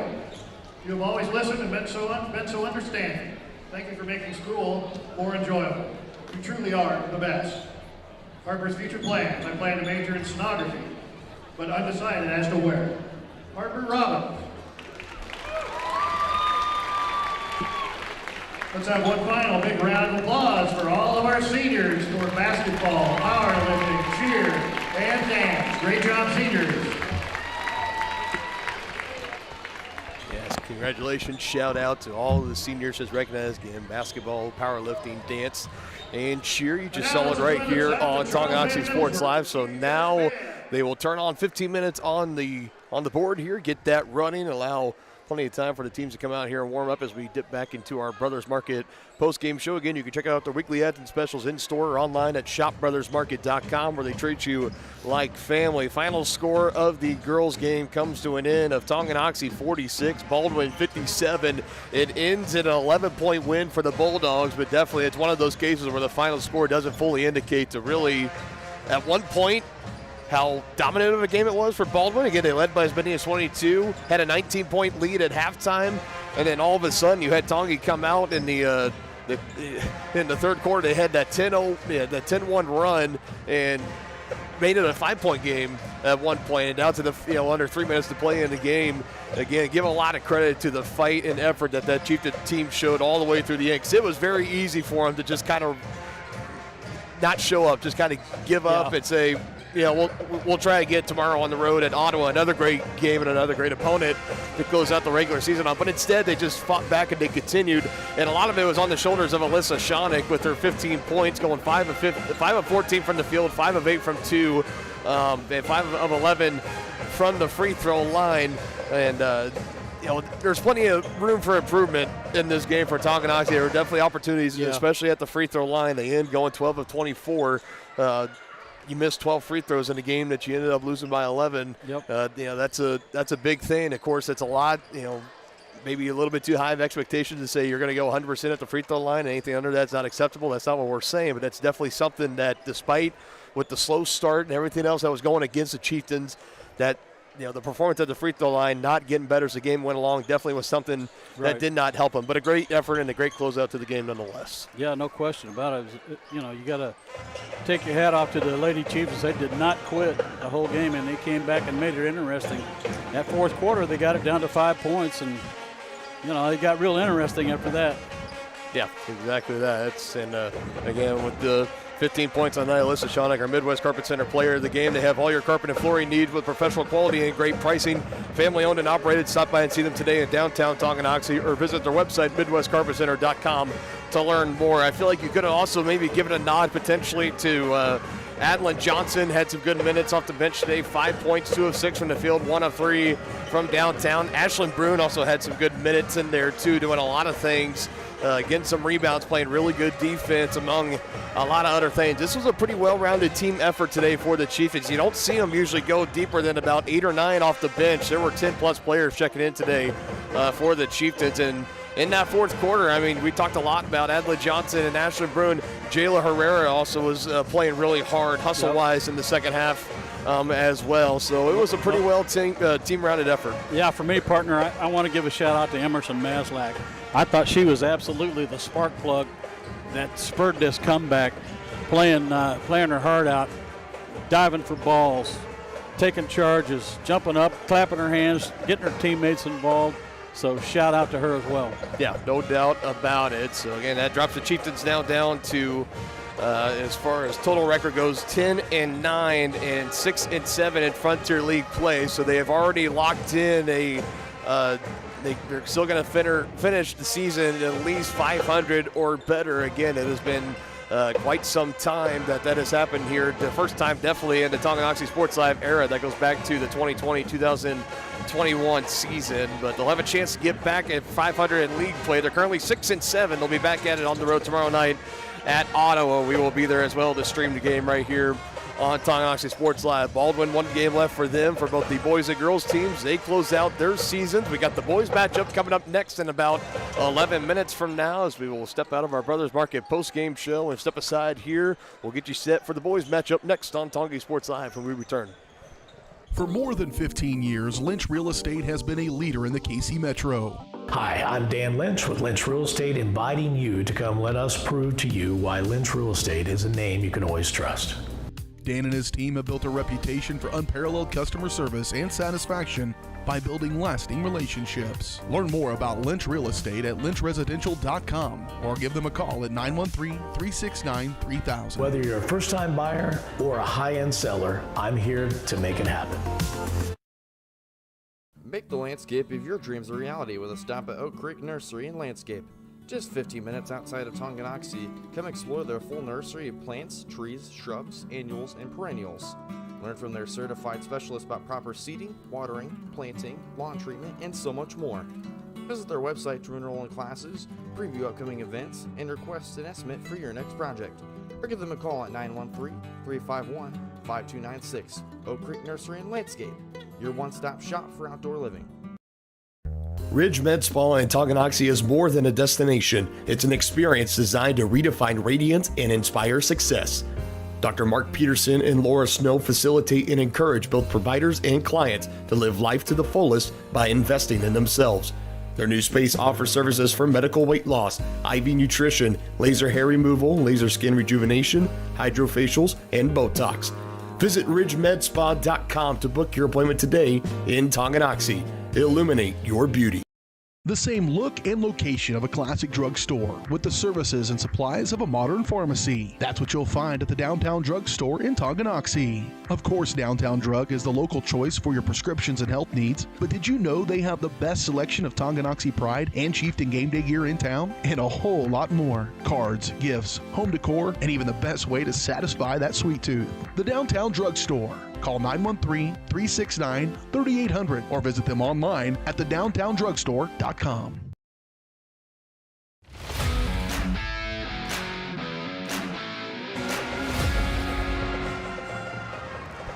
All right, so game 2 of our doubleheader between Tonganoxie and Baldwin going to be tipping off here in just under 9 minutes from now. As always, it's presented by Kansas Insurance. They believe in taking time to issue personal care and attention to each individual client. This is how Kansas Insurance can help you protect what matters most. Call 913-369-6600. Dylan Funk here alongside with you. Dennis Drainer will join us here momentarily as we cruise back into the S&S Body pregame show. They've been the place to go to in Tonganoxie for auto body and repair work since 1972. Get your ride back in the game. Learn more at snsautoandbody.com or call 913-369-3193. So an interesting matchup here between two teams that are on different ends of the Frontier League standings at just 4A standings, but both teams despite looking to finish the season strong as the Chieftains come into this game. Last time we saw them was on the road this past Friday at Paola. You guys were able to watch along with that via the simulcast over on the Paola Sports Live channel. Aaron Feely did a good job. Thank you, Aaron, for airing that game. It was an exciting one. I wish we were there to broadcast it, coming all the way down to the final seconds. And it was a Lachlan McRae 3 that projected the Chieftains to the 3-point win, closing it out. Back-to-back wins on them, and both of them coming in Frontier League play. Prior to that, they were 0 for 10 this year against Frontier League. In Frontier League play, 0-11 total against Frontier League opponents, with that one game against Bonner Springs in the Tonga Invitational Basketball Tournament back in mid-January. But they come into today now 5-13 overall, 2-10 in Frontier League play, winners of 2 in a row, and still fighting to keep eligible for the postseason. They come into tonight currently ranked 14th in 4A, so there's still a couple teams between them and that final 16th spot. Currently, Tongi would be going on the road to face one of the top 4 teams, the Chinook Blue Comets, the 3 seed in the first round in sub-state action. A lot of things can change between now and the final action as this week closes out, but that's just where things currently sit right now. But all their focus is on the Baldwin Bulldogs right now. Not enough can be said about this team. Now 15-3, 10-2 in Frontier League play. Both of those losses in league play, and 2 of the 3 losses total coming to the Ottawa Cyclones, undefeated #1 team in 4A boys, and we will see them tomorrow night about 24 hours from now right here on Tonganoxie Sports Live. Should be a thrilling one tomorrow night. But this Baldwin team comes in as they just had their 7-game winning streak ended with that second loss the last time out against Ottawa. But outside of that, they've got 2 losses against Ottawa, and I believe the other one coming against Topeka Hayden or either St. James Academy, somebody like that. I believe it was Topeka Hayden back at the Baldwin Invitational Tournament, where they saw that third loss come in. But outside of that, partner, nobody else has been really able to slow down this Baldwin team. And you cannot talk about this boys team without talking about Cooper Carr, the phenomenal phenom junior who's looking to lead his team to their third straight state appearance. It'd be the first time in school history that they could be able to do that. They were there last year. They won their first round matchup. They lost in the second round to eventual state placers McPherson, and they lost in the third place game against Atchison. Did this Baldwin Bulldogs team. Cooper Carr last year set the new single season record with assist and averaging pretty good point per game as well. As a sophomore last year, he was about 17 points per game. This year he's close to almost 20 per game as a junior. He's going to be a big part of this Chieftain team defensive-wise of needing to slow him down in hopes of wanting to win this one here tonight. Yeah, no question about it. It'll be interesting to see what kind of defense the Chieftains decide to play, whether they're going to go man or zone, and see who gets the assignment on Carr. So that'll be interesting to see. Yeah, last year they had Torres and Zembecki, the kind of tandem that was alongside of Carr, their two leading scorers. I believe both of them, they shattered some three-point shooting records last year. That Baldwin team, we saw them play last year inside Chieftain Arena. They were a lot of fun to watch, and this team is just as fun, if not a little more fun to watch. Another key focus underneath, it's going to be to the big fella for Baldwin, as I'm looking for his number here. It's number 22, the 6'5 junior, Leo Schoenberger. He is big as far as Cooper Carr. He can handle everything else. He can move around and create space. And we talked about the single season record in assists last year, so he can get the ball around a lot, and he likes to feed it down low to Big Leo, as they call him, Leo Schoenberger, and he's big on cleaning up on the boards too. And we know the Chieftains, when there's somebody that's 6'5 or more, they struggle mightily in slowing them down. But again, you're going to have to try to find a way to slow down Leo Schoenberger tonight, especially trying to keep him off the boards, giving this highly explosive Baldwin offense multiple opportunities on the offensive end. Well, that's what I think, maybe the Chieftains ought to try a zone, because they're going to have a hard time matching up man-to-man, with the height advantage that the Bulldogs bring. It should be an exciting one coming up here on Tonganoxie Sports Live. Baldwin got the win last time out, looking to get back in the win column after losing their 7-game winning streak. Meanwhile, for Tonganoxie, looking to win their third in a row and third Frontier League matchup in a row, coming off that buzzer-beating win, or close to buzzer-beating win this past Friday on the road at Paola. We'll have it for you coming up next here on Tonganoxie Sports Live. Does your roof have possible storm damage? Looking to get solar panels? Or is it just simply time to get it inspected? That's where Balmer Roofing and Solar come into play. Balmer Roofing has a combined 40 years of experience with JAF Master Elite and Emerald Pro contractors. The Balmer family and their team are ready to give your house a brand new roof or solar panels at an affordable cost with a 50-year warranty. Life has mishaps, and they want nothing but your customer satisfaction. Let them prove why so many of your neighbors choose Balmer for their roofing projects. To schedule a free inspection, call 913-845-5252 or visit them online at balmerroofing.com.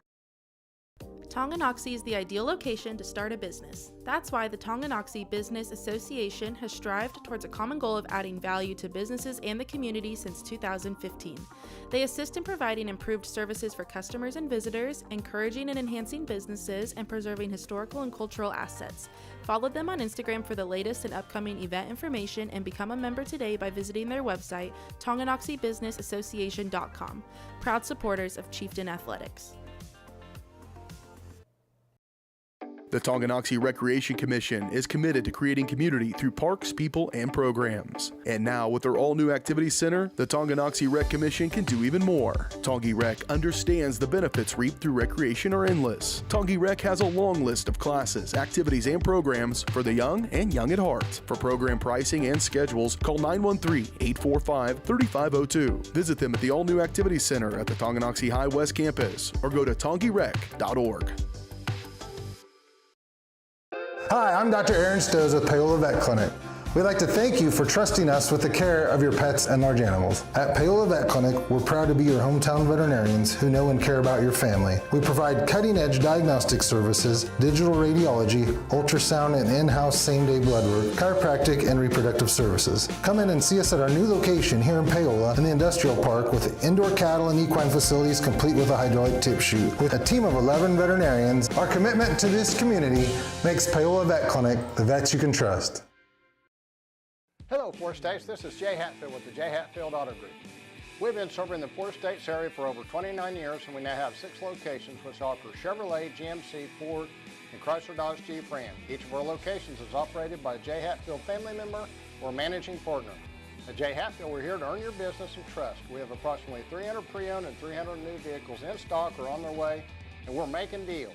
Come see us at Jay Hatfield location today and let us make you part of the Jay Hatfield family. Midwest Chiropractic Center is a friendly and caring clinic providing comprehensive care for your chiropractic, rehabilitative, and fitness needs. Upon entering one of our offices, you are treated like family. The staff cares about your health, and their approach to care proves it. With 3 locations in Tonganoxie, Lansing, and Bonner Springs, plus some Saturday hours, Midwest Chiropractic Center is dedicated to offering affordable, gentle chiropractic care. Midwest Chiropractic Center, getting you back to active. Family owned and operated Wizard of Paws is a 5th-generation business located in the heart of downtown Tonganoxie. The professionally trained staff takes pride in making every dog and cat look its best, whether it be a breed-specific trim or an adorable cute pet trim. Plus, their facility offers amenities and space that are doggone amazing. Call Wizard of Paws to make your appointment at 913-416-0255 or visit them at 406 East 4th Street in Tonganoxie. Learn more at Kansas Insurance, we know one size doesn't fit all. In fact, our whole mindset is based on customized policies for you and your families. We're local, and we do what we do because we care about you. Think of us as brokers for your insurance needs. Working with Kansas Insurance gets you the award-winning service and attention to detail that only an independent agency can provide. All across Kansas, we're here to help you manage and plan for all types of risk. Contact a local agent today. Kansas Insurance, local, independent, serving you.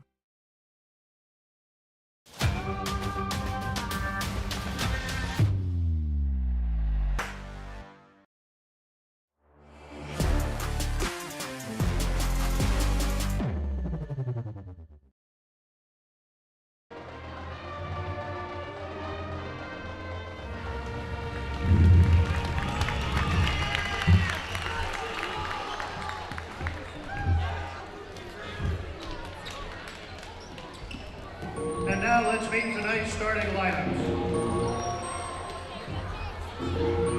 For Baldwin, number 2, the 6'2" senior, August Boyle. For Tonganoxie, number 2, a 5'10" senior, Jason Berg.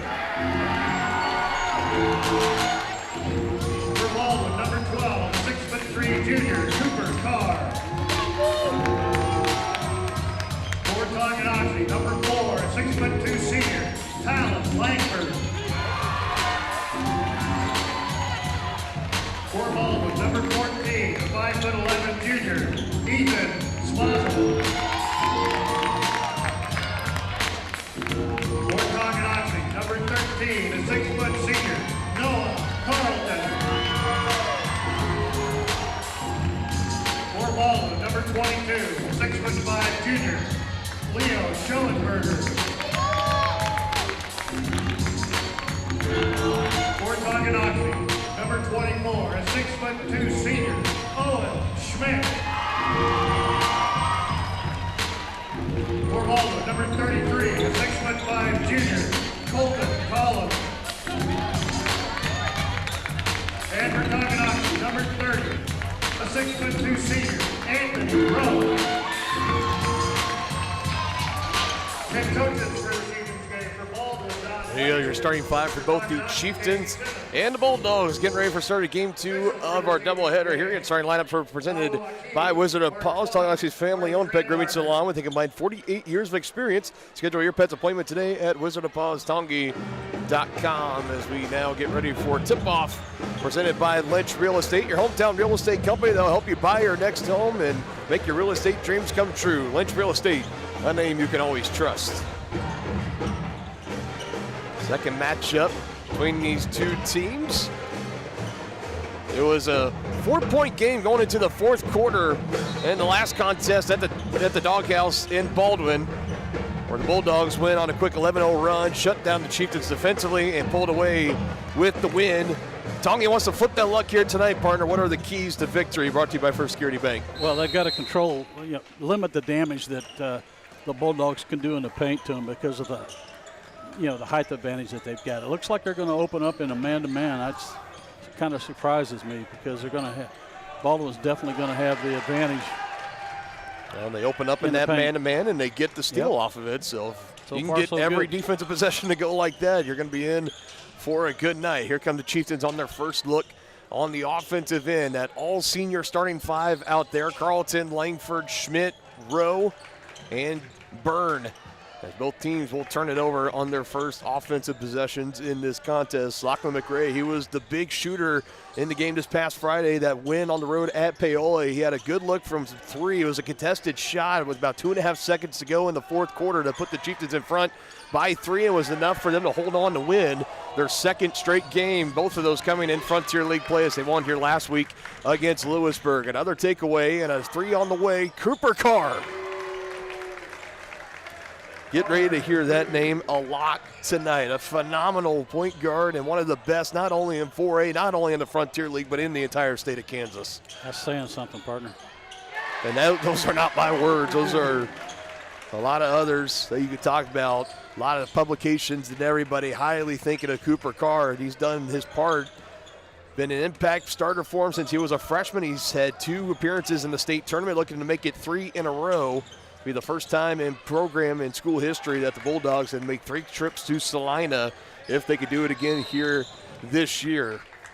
As another turnover here, they call it a double dribble, and that's 3 already in this opening, about a minute and a half, a little over a minute and a half. Yeah, you don't need to help a good team with turnovers. Definitely not. Early advantage to Baldwin, 3-2.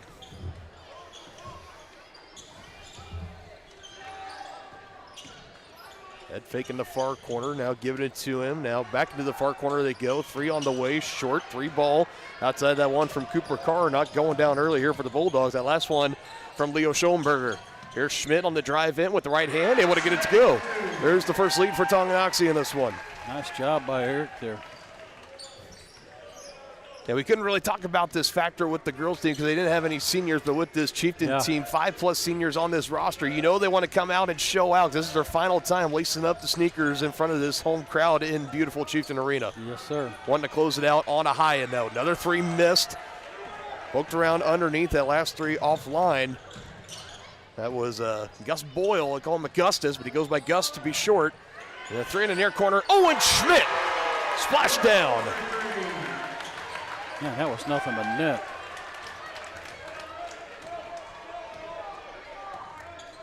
Silky smooth there from Owen Schmidt. 5 straight points for him.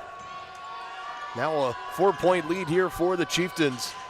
Baldwin back to work. Colton Collum, drive baseline, tripped up, and a foul will They're going to get that on come Talon. in.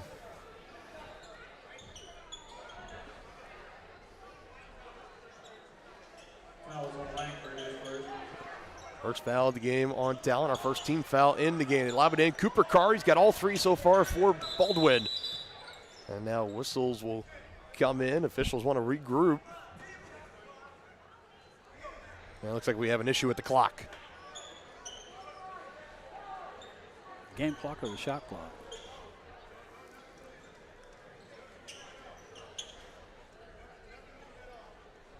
I believe it's the...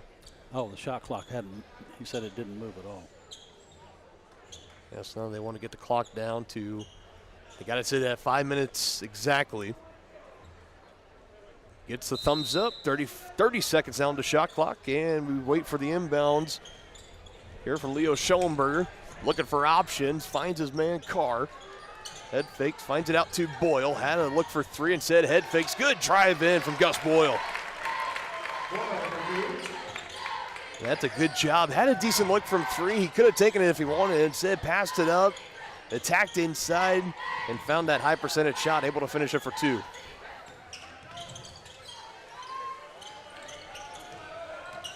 Schmidt with 5 early here for the Chieftains. Double team, passes it off to Talon Langford.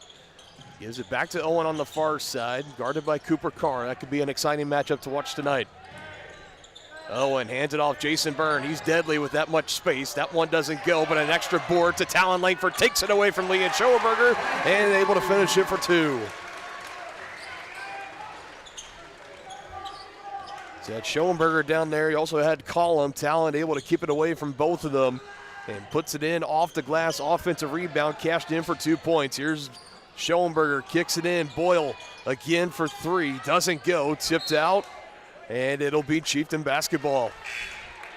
Bulldogs this year led by head coach Don Blanchett. Chieftains led again first-year head coach Casey Simmons. As a pair of substitutions for both teams, including Lachlan McRae checking in here for the Chieftains. You also have Jet Gilmore will be coming in at the next stoppage. Anthony Rowe was the one coming off the floor for Tonganoxie. Substitutions as well for Baldwin, including number 25, Logan Scott. And number 23, Garrett McLaughlin. It's that long shot, hard iron, but another offensive rebound. Again, it's Talon Langford. Just can't get it to go, though. Good hustle by Talon there, though, to get that offensive board. Carr slinging it, almost wasn't ready for it with Schoenberger, but collects. He goes down low to Collum, trying to go to work in the low post on Talon. And they're going to get the second foul of the game on Talon, and that's going to be met with some boos from the student section. And, man, I don't know. What more can you do there if you're Talon Langford underneath? It looked to me like he traveled. I don't know.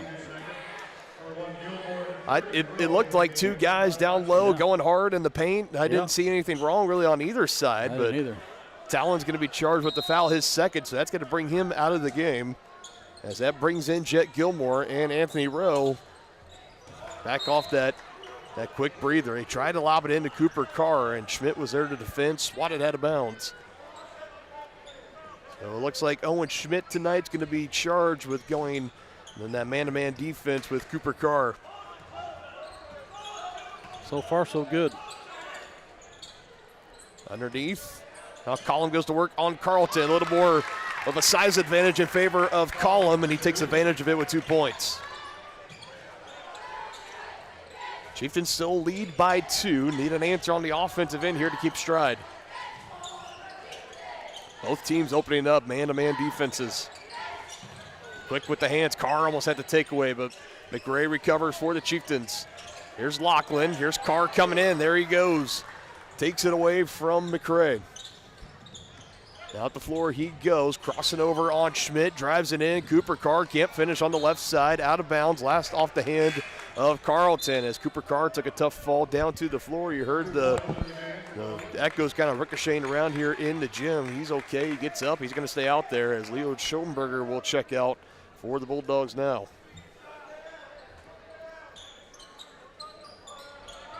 Laughlin on the inbounds. He goes to that far corner. Boyle again for 3. Can't get one to go yet. He's had some good looks. Just hasn't been able to get one to fall. Here comes McRae up the floor with a head of steam. Bobbles on the floor. Carlton able to take it away from Collum. Want a jump ball. We might see Simmons call a quick timeout, but things kind of settle themselves out as Anthony Rowe controls, and here come the Chieftains back on the attack. Closing in, final 2 minutes. Another takeaway. Boyle, nice behind the back. Able to tightrope his way through a couple of defenders. Now up the floor, and he's swatted away from behind by Carlton. The glass goes off the neck or the shoulder of Boyle, and that's Chieftain basketball all day. Good hustle there by the Chieftains. Good defense.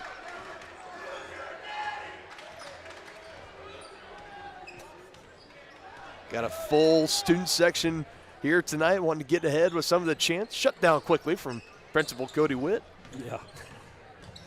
He's got a big smile on his face. He likes the energy for them. Just didn't like the chant. Didn't like the chant, though. That's it. The full student section here tonight. Good crowd on hand. Got a lot of Baldwin fans making the travel up here as well. Good to see. Oh, that's a cheap foul right there. Noah picked that up. You don't want to pick one up that far from the bucket.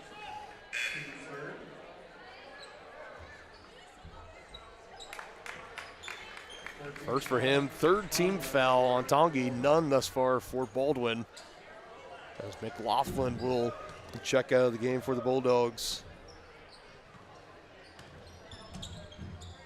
Ethan Smazel, number 14, is out there. He's got the ball in his hands right now. Goes to the right side to Boyle.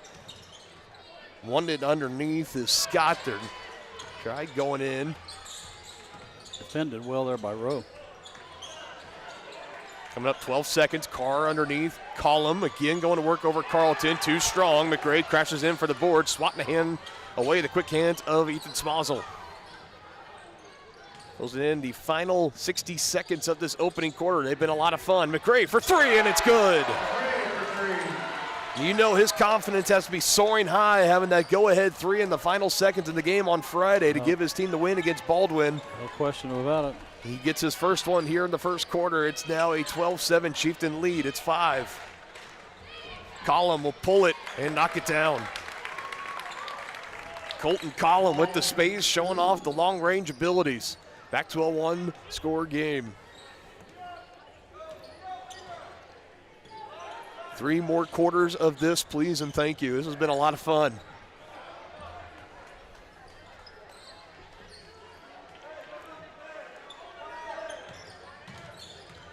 Still 6-second difference, shot clock and game clock, so we got to get something off here. Can't take all the time. Shot clock now at 6, now at 5. McRae with space, fires a 3, hard iron. Collum has it, Rowe defending, and it goes out of bounds. And it'll be Baldwin basketball, and Collum's looking behind and asking for a foul, and I think that's really not unreasonable to be looking at the official and saying, hey, what gives? Yeah. Cooper Carr, full head of steam. No look pass to Collum as the horn sounds way too easy for the number 4 team in 4A. Carr to Collum to close out that first quarter with a 1-point Chieftain lead, 12-11, as we close out and head to the second here on Tonganoxie Sports Live. Hi, do you offer insurance bundling? Enter authentication code to start transaction. Where would I get the code? Please enter code. Okay. Sometimes humans are just more helpful. Wrong. Let's talk about bundling and see if there are other ways for you to save with a super check. That sounds great. Here, take a look. Farm Bureau Financial Services. It's your future. Let's protect it. Contact Farm Bureau agent Tex Vandervoort in Tonganoxie today. First State Bank and Trust is with you wherever you are with complete online banking. Cheering on the Chieftains once again? Why not pay your bills online? Waiting on your kiddos to get out of school? Seems like a good time to make a transfer. Or how about making a deposit from here? Back in the gym for another night? Why not get an e-statement while you cheer on Tongi? And of course, at First State Bank and Trust, you can always bank from right here. Come on in and see us and get your very own Chieftain card. To learn more about all the great ways to bank with First State Bank and Trust, go to firststateks.com.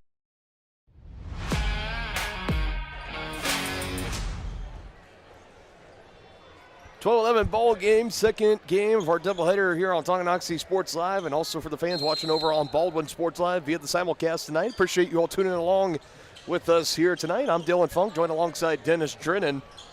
Had the Baldwin girls winning the first game by 11 points, although that was a close game for the majority of the second half. We got a 1-point game here so far. That missed 3 from Lachlan McRae, as this could be another exciting one going down to the final moments into the fourth quarter.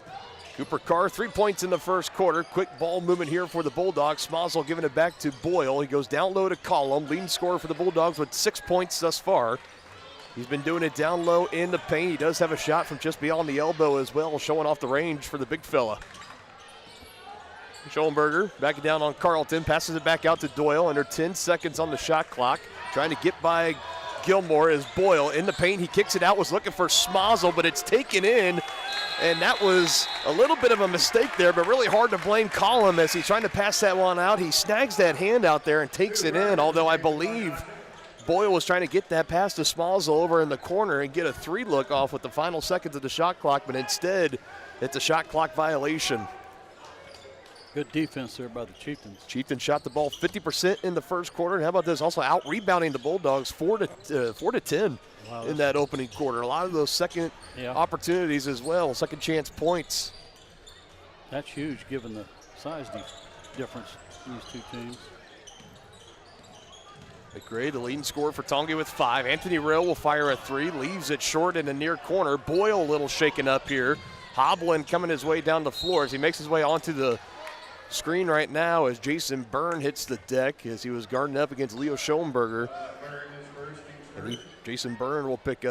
his first team foul here in the second quarter, as another sub will come in for the Bulldogs, and Creighton Frost, number 34.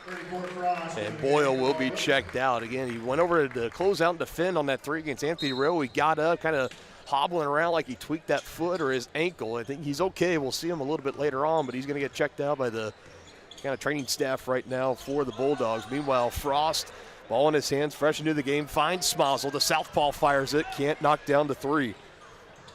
Baldwin shooting 15% from downtown to start this game. Yeah, if you're the Chieftains, you're happy to let them take those three-pointers.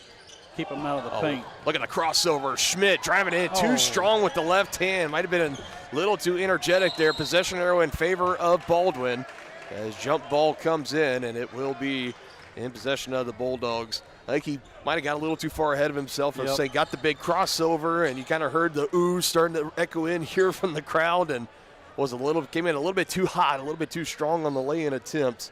But a good move nonetheless for Owen Schmidt. He's got 5. He is the leading scorer. Lachlan McRae has 3. And Schmidt will check out. Talon Langford will check back in. He missed a good portion of that first quarter after picking up his second personal foul, going hard on the defense underneath against Colton Collum.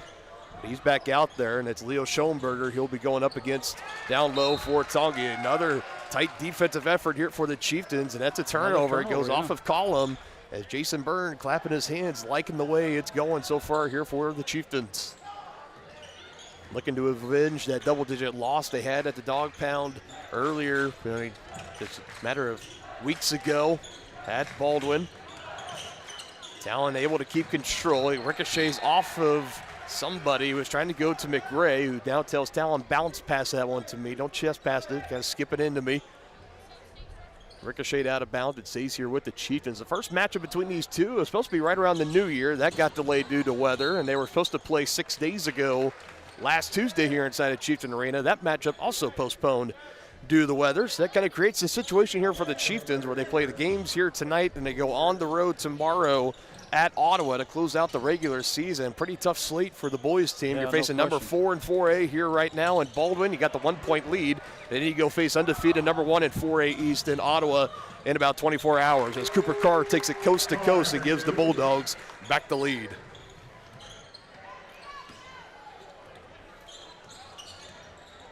Defense and offense there for Cooper Carr. He's now got 5.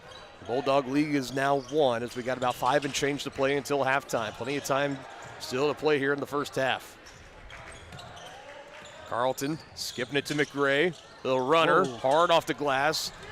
Out of bounds, and it had McRae. He goes off the sneaker of Carlton incidentally, and now here comes Schoenberger and the Bulldogs back the other way. Show fakes the give and lays it in. He had Creighton Frost, and he takes it himself instead. Leo Schoenberger finishes it for Baldwin. Their lead is now 3, and a quick 30-second timeout will come in here for Coach Casey Simmons and the Chieftains, trying to slow down this Baldwin momentum, wanting to talk some things over here a little bit as we step aside. Chieftain basketball tonight presented in part by the Tonganoxie Public Library. Why pay for downloadable audiobooks when you can stream them for free with a Tonganoxie library card? Download the Libby app or visit the library's website to learn more.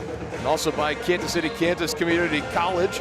KCKCC is in your backyard, whether you want to take classes in high school or after graduation. Check out how college can help you today at kckcc.edu, the official higher education partners of Tonganoxie Sports Live.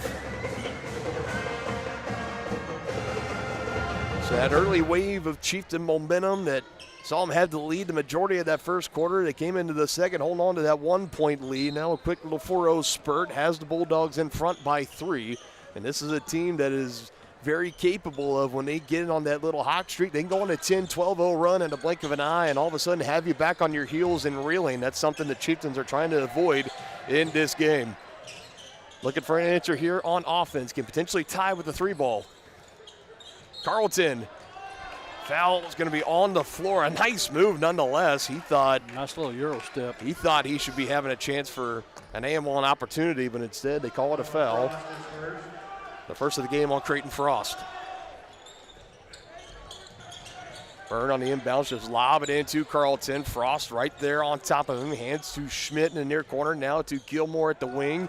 Talon, floater. Rattles in. Big one there, making a 1-point game. Nice soft touch by Talon there to get that soft roll. That's deflected. Jason Byrne, he is all over the place defensively. Yeah, he's really hustling out there. Good job by Jason.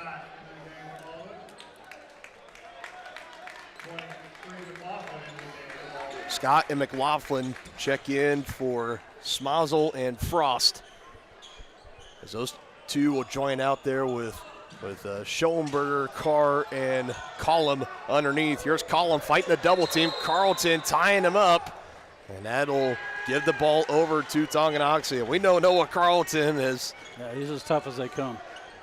He comes in on the roster at 6 foot even. He's battling underneath with Collum, who's listed on the roster at 6'5". You got he and Schoenberger both at 6'5", and that just doesn't matter for Carlton as Langford knocks down the straightaway three.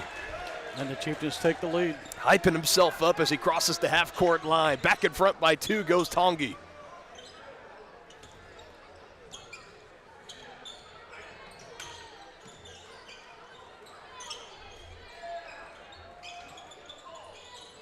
Column underneath. Fade away over Carlton, offline.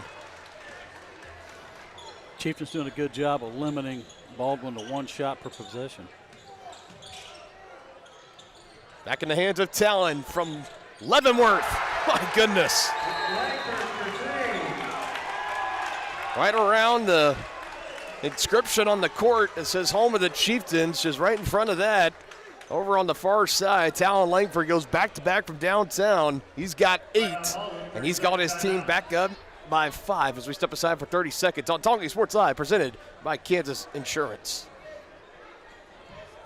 At Kansas Insurance, we know one size doesn't fit all. In fact, our whole mindset is based on customized policies for you and your families. We're local, and we do what we do because we care about you. Think of us as brokers for your insurance needs. Working with Kansas Insurance gets you the award-winning service and attention to detail that only an independent agency can provide. All across Kansas, we're here to help you manage and plan for all types of risk. Contact a local agent today. Kansas Insurance. Local, independent, serving you.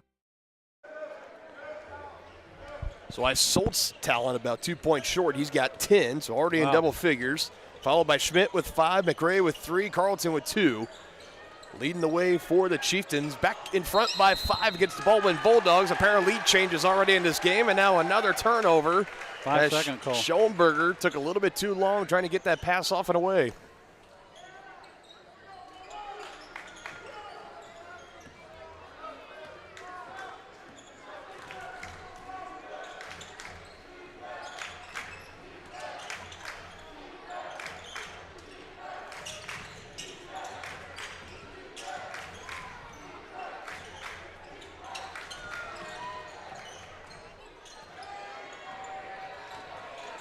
In the hands of Rowe, drives in, loses his footing, and a travel.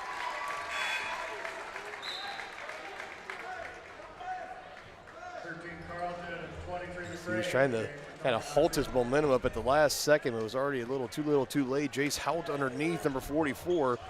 Big fella got in his way and was able to slow him down. Hout, the 6'4" senior for the Bulldogs. Set the screen for Carr, hands to McLaughlin down to the far corner to Schoenberger. Out calling for it underneath. Schoenberger fakes the give. Nice move, just can't finish off the glass. A nice look nonetheless for Leo. As the Chieftains keep fighting for it, now in the hands of Rowe, courtesy of McRae. Hands off to Carlton coming across the timeline. Under 2 to go until halftime. Jason Byrne fires a 3, and he buries it.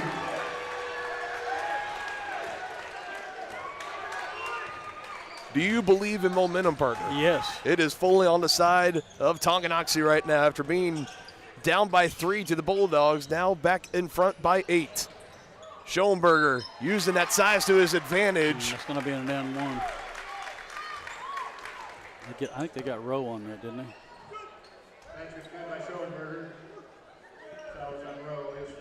Yep, first of the game on Rowe. Bucket is good for Leo Schoenberger. Using that big size, that reach to his advantage. Nicely done for Leo, trying to cap off the three-point play at the line. It goes a little long. McLaughlin tips it out, but he goes over the back in the process. Yep. Good box out by Rowe. Easy call there. A Smazel check back in for the Bulldogs. I believe you had Creighton Frost back in there as well. So those two joining out there with Scott and Carr and Hout. McRae, Byrne, Carlton, Rowe, and Schmidt. 5 out for the Chieftains. Hout coming like a man out of nowhere. Meets McRae, but came on him just a little bit too hot. Big Jace will pick up his first foul. Kind of a silly foul on him. Fourth team foul for Baldwin. Only 2 in this second quarter for Tongi as McRae catches it, keeps the toes in bounds like a receiver in football. He gives it back to Schmidt, and he's stripped as he's trying to go up. Wants a foul, but not going to get it. Here's Cooper Carr back the other way. Double team closing in. Travel called, not called. And it ends in a foul nonetheless on Baldwin, and it's going to be against Cooper Carr for his first of the game. Called him for being over the back. That was a good call. And this is you kind of tell that those kind of sequences right there. If you're a Baldwin player or a fan or a coach right now, those are the kind of things that just kind of continue to weigh on you. The more and more you go, and you start to think, you get the takeaway on the defensive end. You got numbers in transition, and then it's just a little helter-skelter, and then it's a foul nonetheless. That's the 5th team foul, so 2 free throws here for Anthony Rowe. I mean, those are the kind of things that could just continue to drag on you as the game goes along. As Anthony Rowe on this next free throw can make it an 8-point game.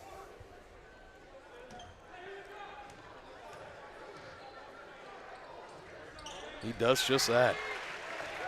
Haven't seen too many 2-for-2 trips at the free throw line tonight in the girls' game. Both teams really going either 0-for-2 or 1-for-2, and Anthony Rowe goes 2-for-2 that time around. Underneath to Hout, goes to work underneath, and an offensive foul. Noah Carlton in defense underneath, hits the deck, and the whistle comes in on Hout for his second foul. Hal looked like a linebacker there. Just took him out.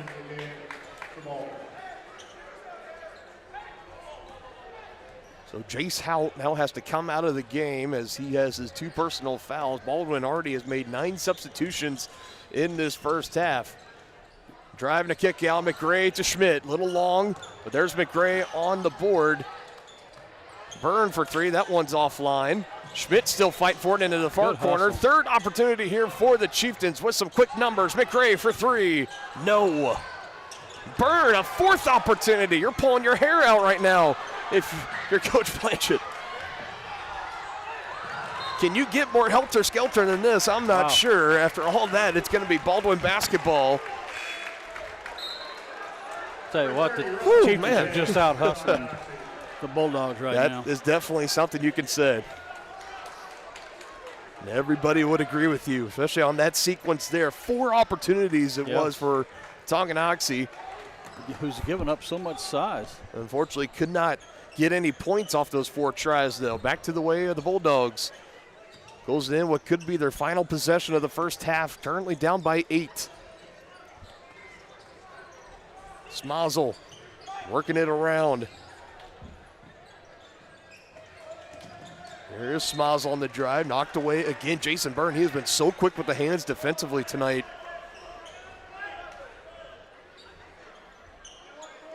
Now you have Nick Johnson also out there for Baldwin. So making it even 10 different players subbing in today for Baldwin as it is taken away. So now about 12 seconds coming up for Tongi. McRae calls out the offense that he wants. He says, I got this. Rowe, extra pass. Carlton McRae wants it. He goes underneath to Rowe, banks it in. And just like the end of the first quarter ended in a point in the paint for Baldwin, it ends with points in the paint for Tonganoxie, courtesy of Anthony Rowe. And a 10-point lead. What a nice feed. Beautiful assist from Noah Carlton. And it does take that Chieftain lead to 10. 27-17. They have number 4 in 4A, Baldwin, on their heels and on the ropes right now, as we will break down this first half and more when we return with the White Birch Property Realty Executives Halftime Show.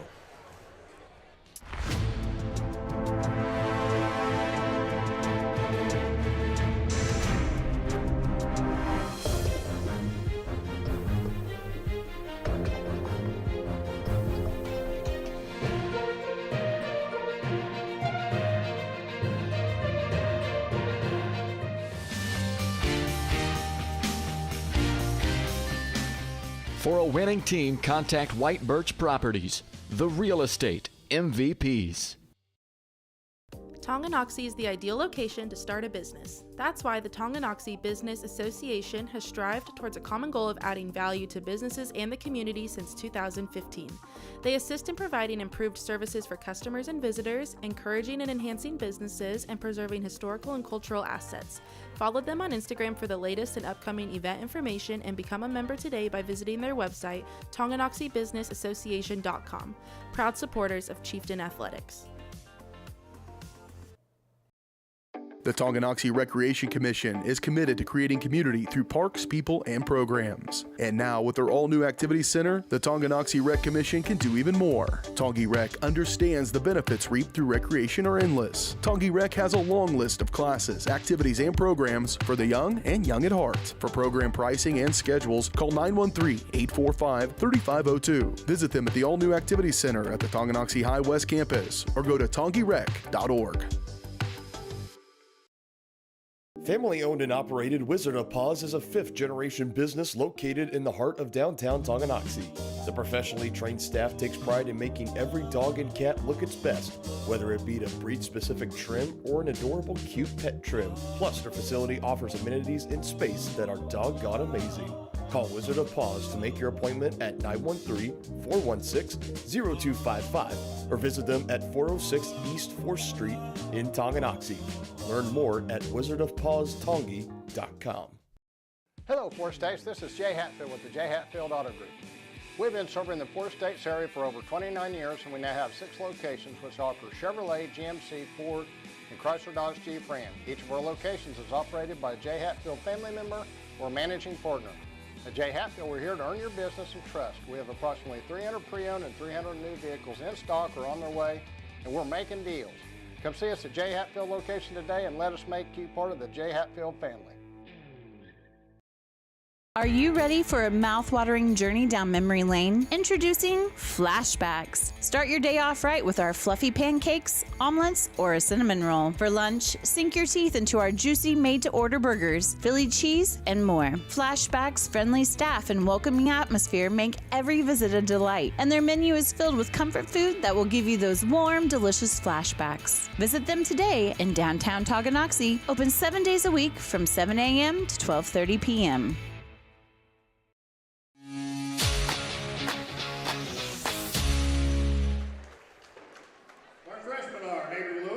Back here, halftime on Tonganoxie Sports Live. A 10-point lead for Tonganoxie. 27-17 over the Baldwin Bulldogs, the number 4 team in 4A East.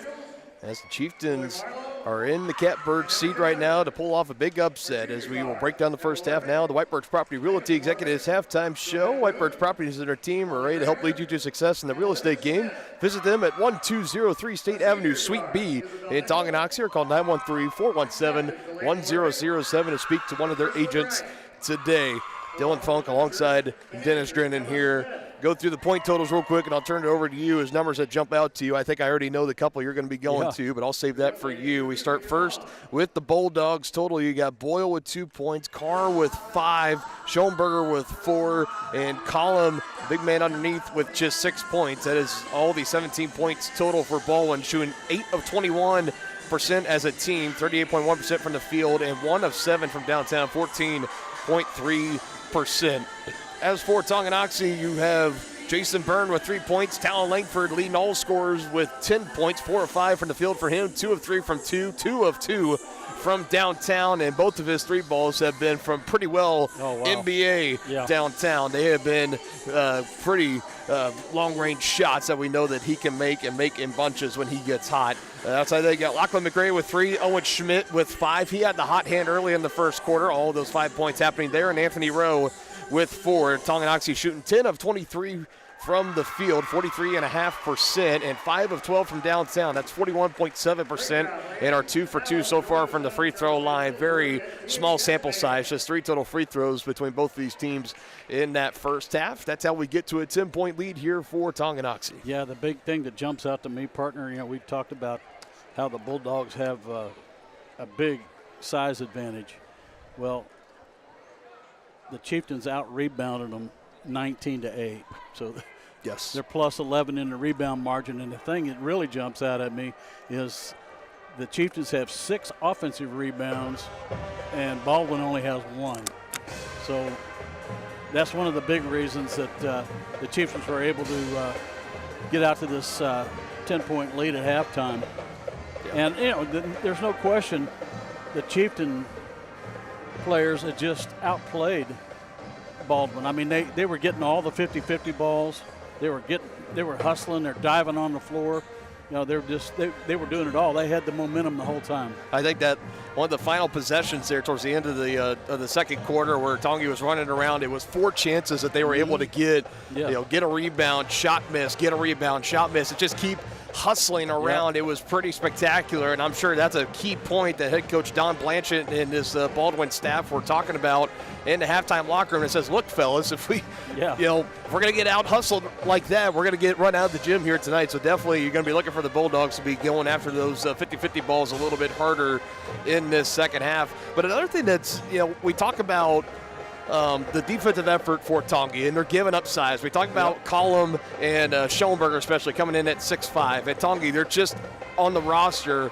They're a short team. The tallest guy being Anthony Rowe at 6'2", listed on the roster. Outside of that, they're under that, right around that 5'10", 5'11", 6 foot margin. So historically this season, when we've seen a guy that's 6'5" underneath, like Collum or Schoenberger, we've seen them have double figures and just tear apart this team. And we said that zone defense, that's going to be probably the best thing if you and I were the head coaches, but that's why we're not the head coaches of this team, because Coach Simmons trusts in his team. They love to play man-to-man defense. That's what they opened up with here today, and I think they've done an exceptional job, beyond an exceptional job so far. Especially when the big fella's underneath. I didn't mean to step on your toes there, but also when you're looking at Cooper Carr, when you're holding him to 5 points in the first half too, that's tremendous defensive effort. That is, and I shout out to Noah Carlton. I mean, to tell you, he's just been a beast down low, battling for everything, boxing out, getting the rebounds. He's just he's been very impressive that first half.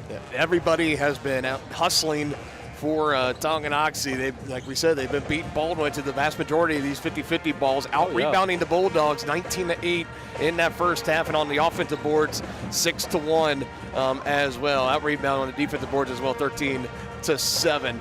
Shooting 43% from the field was Tongi, 38% was Baldwin. There's still 2 more quarters to play here, and this Baldwin team, they're going to be coming out with a fire in their belly. They're going to be looking to come out and try to come from behind and put this game away in the second half. Meanwhile, for Tongi, this could be a really big key milestone season-making win for them if they can hold on to win and take that winning streak in league play to 3 games in a row before the regular season finale on the road tomorrow night at Ottawa. Let's see if the Chieftains can hold on, up by 10 on the Bulldogs, 27-17. We'll be back with the second half action next as you've been watching the White Birch Property Realty Executives Halftime Show.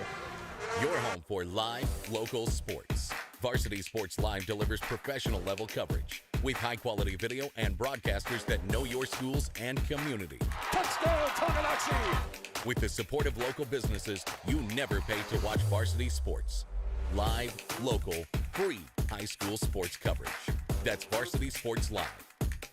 Grass gets it away. Moore's down the middle. And he makes the catch in the end zone. Touchdown, Trojans! Keep up with the action at varsitysportslive.com. Live, local, free high school sports. Has your furnace left you out in the cold? Pipes plugged? Are you underwater with your water heater? If so, you'll be glad you called Ladd. Ladd Service Company in Tonganoxie has been your heating, cooling, and plumbing specialist since 1986. Ladd is your dealer for top quality brands like York, Aprilaire, and Wolverine Brass. Plus, they maintain and service all other brands. Schedule your appointment by calling 913-369-3509. Visit laddserviceco.com to see why you'll be glad you called Ladd.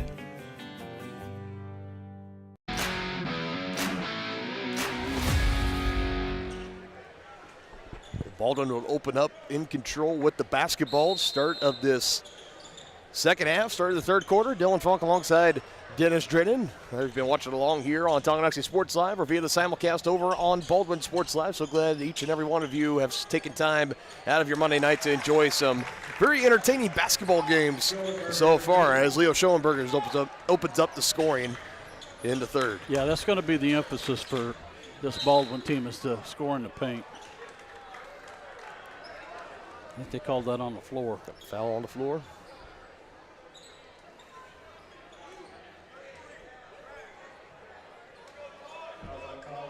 Colton Collin picking up his first team foul for Baldwin.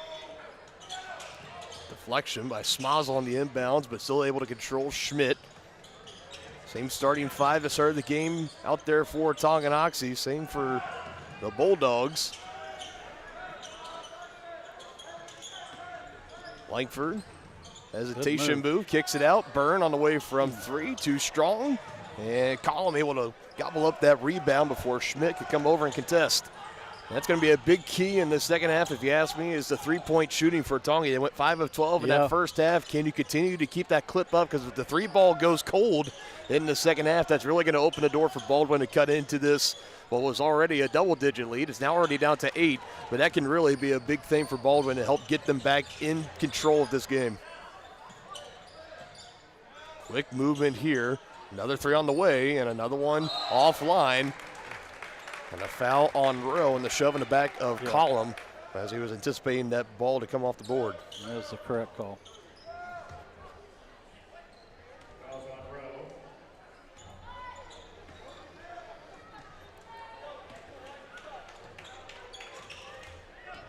They need to try and keep Schoenberger under wraps here because that last bucket he had was way too easy.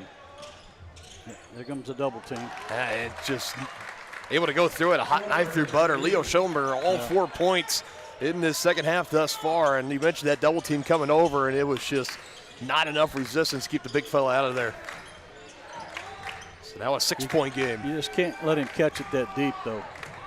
And you can't turn it over. That's out of the reach. On Coach Simmons, I'm taking the timeout, and right as I'm saying that, it's exactly what he does there. You can start to see the writings on the wall. That quick 4-0 run followed up by the turnover on the offensive end for Tongi will take that timeout for Coach Simmons. Both teams with 4 timeouts remaining as we go on with the rest of this game. Chieftain Athletics tonight presented in part by Crookham Construction, performing a wide variety of concrete construction and special project services throughout the area. They're hardworking people with small town family values. Find more information at crookhamconstruction.com. Also by Grounded Coffee House, established in 2022. Grounded Coffee House serves great coffee with an even greater cause. To learn how you can help make a difference and to support, follow them on Facebook and check out their website, groundedcoffeehouse.tonganoxie.org. And we have, going to sound a little bit like a broken record here, but we've talked about so many times this year of how often the Chieftains wave of momentum in the first half, 8, 10, 12-point lead going into halftime or shortly after, early in the third quarter, and too many times this season have let teams get back into the ball game and have even dropped too many of those games than they would have liked to. Looking to have that not be the case here tonight as Schmidt gets that board on the missed three from Boyle. He goes down to the ground. A foul comes in on Smazel. Good hustle there by Owen. He kind of fell down a little awkwardly there. Glad to see he's up, moving around okay. Chieftains looking for their first points here in the second half. And they're not going to come there on that long three from Talon. They outscored the Bulldogs 15-6 in the second quarter. Part of capping off, taking that 10-point lead into halftime with them as Schoenberger ahead of steam, and Talon will use that to his advantage. Plants the feet, digs into the hardwood floor, and takes the shot from Schoenberger right into the chest as he draws the charge. Second foul on Leo. Just a tough play by Talon there.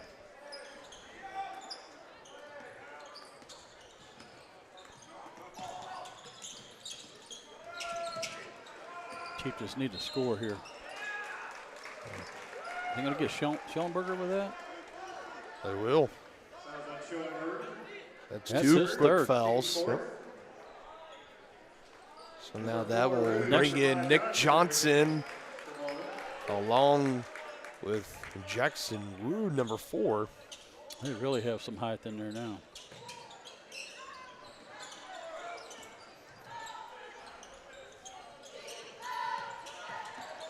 Schoenberger stays out there. 27-21. Schmidt trying to change it here. Not going to happen. Rebound pulled down. Cooper Carr Up the floor he goes to Schoenberg. He's got all points in the second half for Baldwin. He finds a wide open look here for Rude, and he knocks it down. His first shot coming off the bench. Jackson Rude, catch and shoot. The junior, 5'11" on this roster for the Bulldogs. His first actions in this game. 7-0 run. Takes it to a 3-point game. Carlton, nice. Nicely done. You need to have more of that. And not quite so many three-pointers jacked up.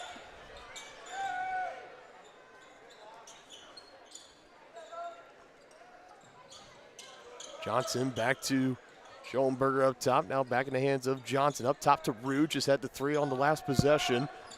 Cooper Carr, quiet night thus far. Just 5 points in that first half. Net scoreless so far here in the third, about halfway through. Good weak side help there by, who was it? Number 2. Jason Byrne. Jason Byrne.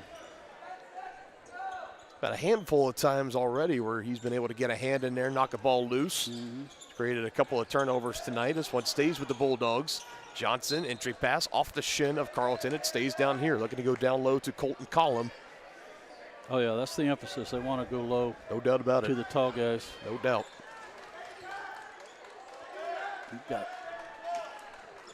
We kind of got some twin towers out there playing right now. Third chance here for the Bulldogs as it's lobbed into Carr. Pull up at the free throw line, silky smooth. Yeah, he's got a nice shot. Back to a one-possession game. Chieftains still with the lead by 3. Talon takes it in, takes the contact, almost takes out a cheerleader in the process. No harm, no foul, or anybody outside of Leo Schoenberger, and that's number 4. And that was smart by Talon just to take it right at the big guy. Well, decision time as Ethan Smazel is the one to. He's going to be ready to check back in at this next stoppage. Talon's first free throw rattles in and out. Rowe checks in for the Chieftains. Smazel checks in for the Bulldogs. Schmidt and Schoenberger are going to be the 2 to check out of the game. Very low-scoring game. No, but if this is a game, if Tongi, you're drawing it up. If you want it to win, you need it to be a low-scoring game. That's what I was just going to say. Tongi's mudding it up, and that's exactly where they want the game. Right on. Approaching 3.5 to play here in the third quarter. It's been a good one. 3 on the way, no good. Colton Collum. Yeah, you like to see that big guy shooting out there. Coach Blanchard telling him on the way down the floor, trying to move that inside a little bit, just like Talon doing it right there. Have a night on senior night. Yes, he is. Lee Knoll scores 13 points.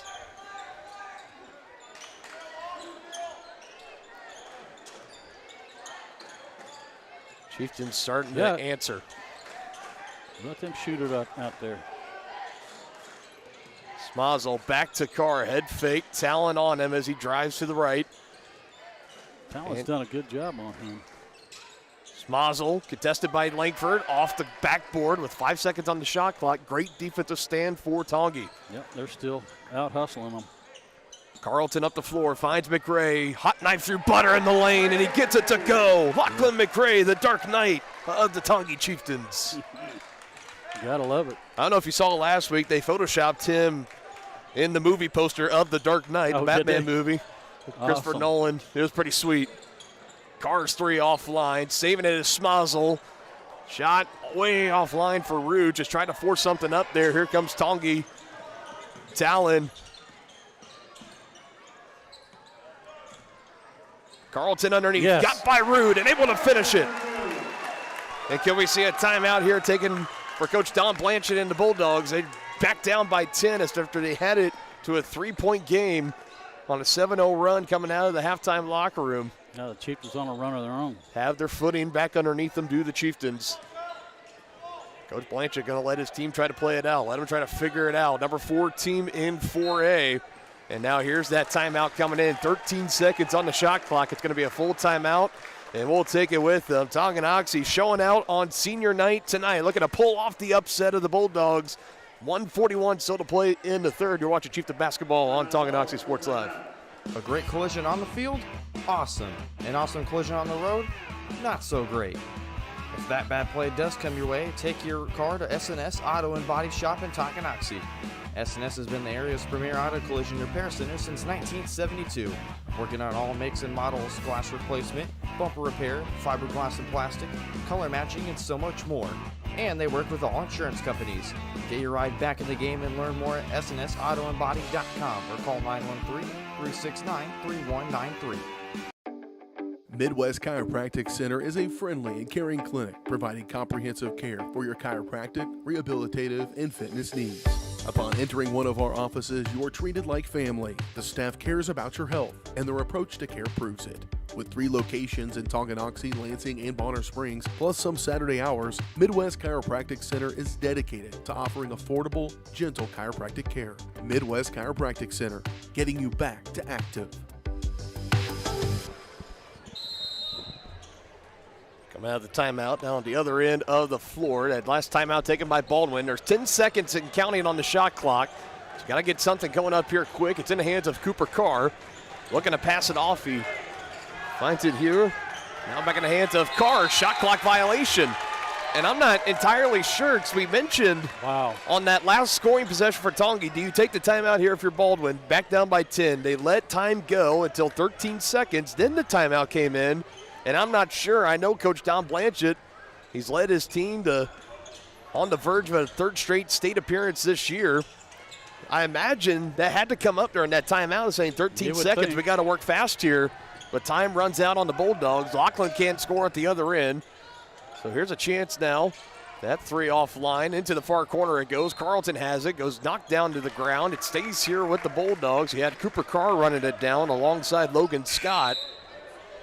Yeah, but Noah Carlton got to that ball first. Oh, yeah. That could have been an easy rebound. Carr collects it, hands to Scott, or vice versa. But instead, number 13 in white coming in and making things not so easy. Muddying the waters up. I think you said that earlier. That's exactly what Tongi has been doing tonight.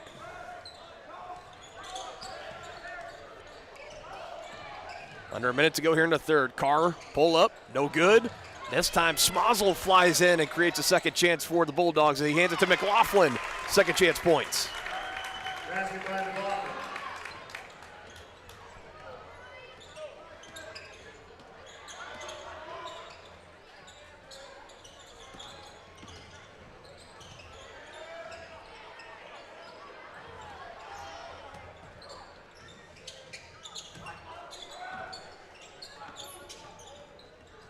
Approaching 10 on the shot clock. McRae, ISO, guarded by Carr.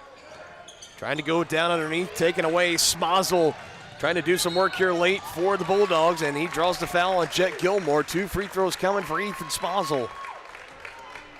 Looking to bring the Bulldogs to 30 points.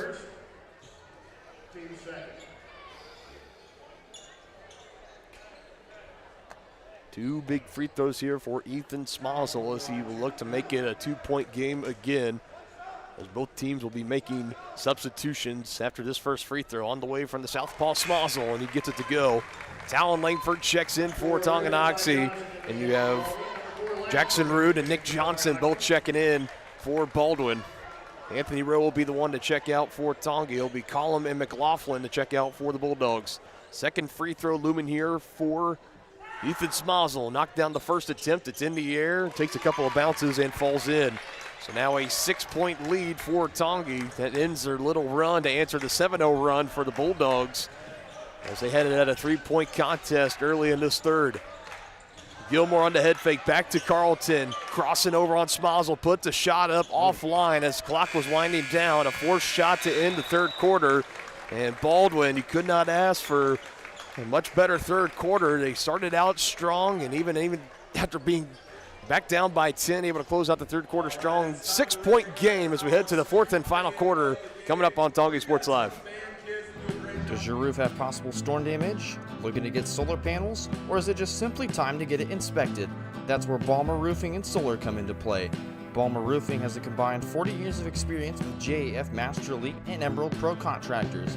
The Balmer family and their team are ready to give your house a brand new roof or solar panels at an affordable cost with a 50-year warranty. Life has mishaps and they want nothing but your customer satisfaction. Let them prove why so many of your neighbors choose Balmer for their roofing projects. To schedule a free inspection, call 913-845-5252 or visit them online at balmerroofing.com. Ridge Med Spa in Tonganoxie is more than a destination. It's an experience designed to redefine radiance and inspire success. Dr. Mark Peterson and Laura Snow facilitate and encourage both providers and clients to live life to the fullest by investing in themselves. Their new space offers services for medical weight loss, IV nutrition, laser hair removal, laser skin rejuvenation, hydrofacials, and Botox. Visit ridgemedspa.com to book your appointment today in Tonganoxie. Illuminate your beauty.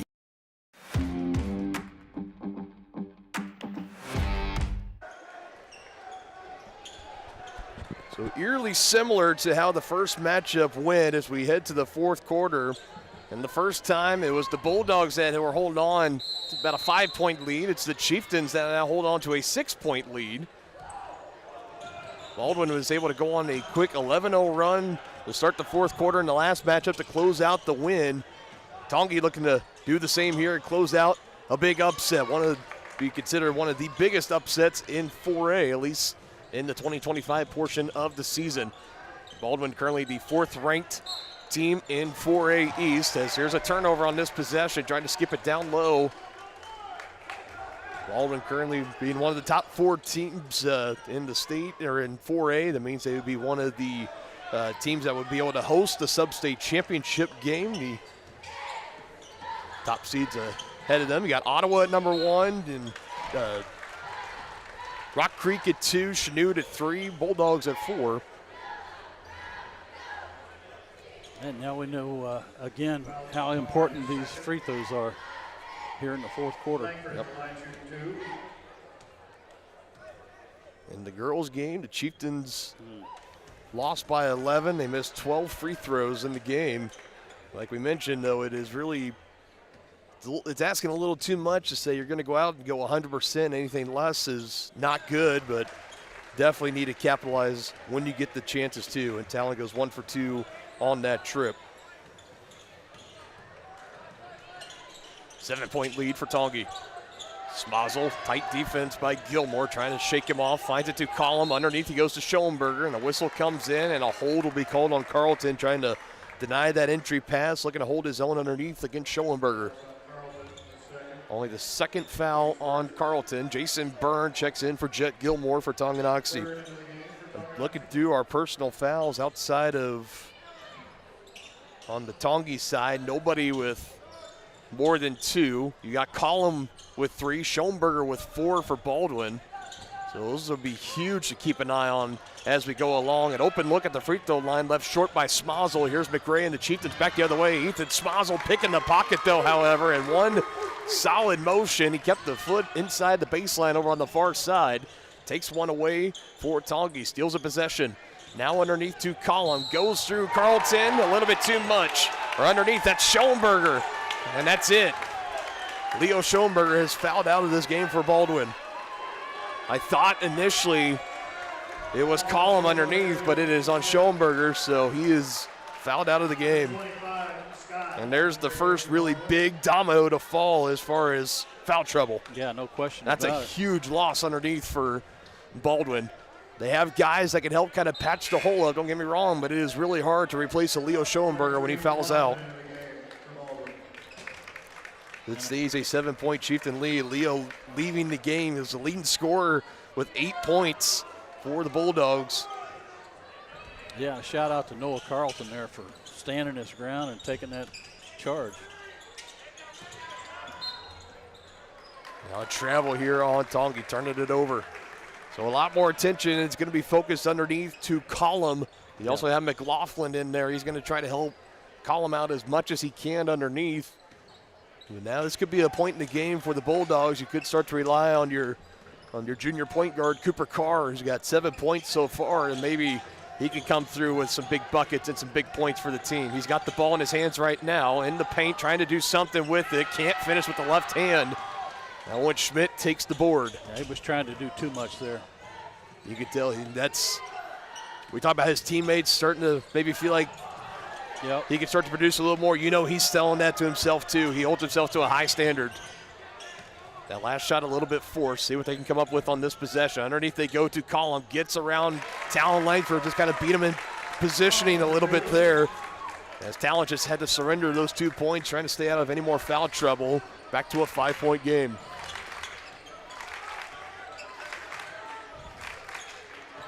Under 6 to go. McRae finds Carlton. Up and over McLaughlin, able to go. Column just a half step behind on the help defense coming from the other side. And Noah Carlton able to finish it, the senior for Tonganoxie. Seniors getting it done tonight on senior night. Yeah, no question. That it just amazes me how Noah's able to get those shots up over those trees in there. Smazel a big 3, and it's splashdown for Ethan Smazel. Keeps the Bulldogs in it, a 4-point game.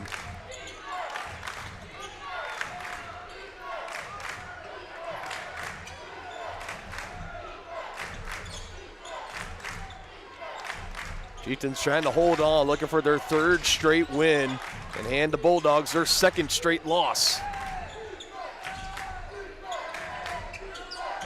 Coming up, 5 seconds on the shot clock. Good give and go. Owen Schmidt able to finish it. Awesome.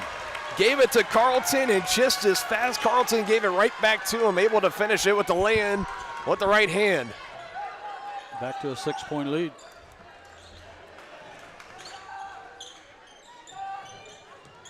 Smazel drives, too strong. Ricocheted around, and the Bulldogs will have a second chance. Did it hit the rim, though? It did not, so it continues. 10 seconds, shot put up, no good. And a rebound snagged down by Talon Langford. Strong grabs it with 2 hands. And now Tongi will slow things down as they will take this game under 4 to go. In the catbird seat right now, a 6-point lead.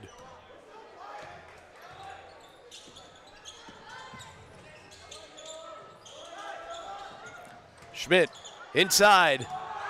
Clean block by Smazel. Now a foul comes in. Late call. That's why I said clean blocks. I thought initially they were just going to let it go. It was pretty bang. Second foul of the game on Ethan Smazel. 2 big free throws for Owen Schmidt. Yeah, Owen needs to knock these down. He was the one that had the hot hand early for the Chieftains in the first quarter. Kind of got it started on the right foot for him. And he knocks down on the front end of 2 crucial free throws. He can make it an 8-point game again.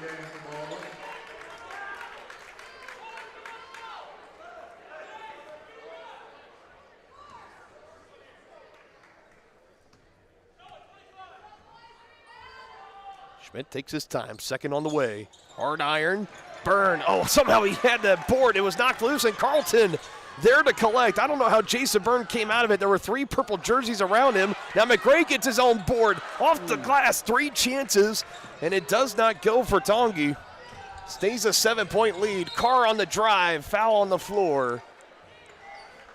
Stops the clock, 3 minutes, 29 seconds in the game. Who was that on? First foul of the game on Lachlan McRae.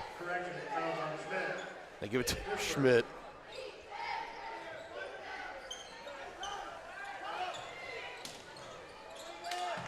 Still first foul of the game for Owen nonetheless. Carr into the near corner now underneath, trying to go to Column. And we'll get another foul underneath, this time to Talon Langford. This has been a very physical game down low.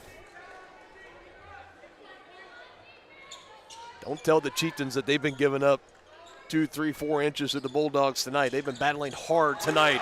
Here's a catch and shoot 3 on the inbounds in the near corner. Logan Scott, the biggest shot as he has made this season, arguably. Yeah, it's a big 3 by him. Makes it a 4-point game, approaching 3 to go. Coming around left to right. Schmidt takes it from Carlton, and he kicks it down the drive. Jason Byrne able to knock it down. Baldwin benches contesting, saying should have been a travel call, but don't get the whistle. They get a Jason Byrne 3 instead, and back to a 7-point Chieftain lead.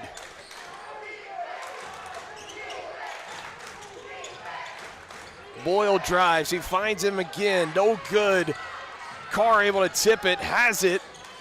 Finds it to Frost. Far corner three. It goes. Creighton Frost able to answer. Both teams trading off haymakers. Under 2.5 to go in the game.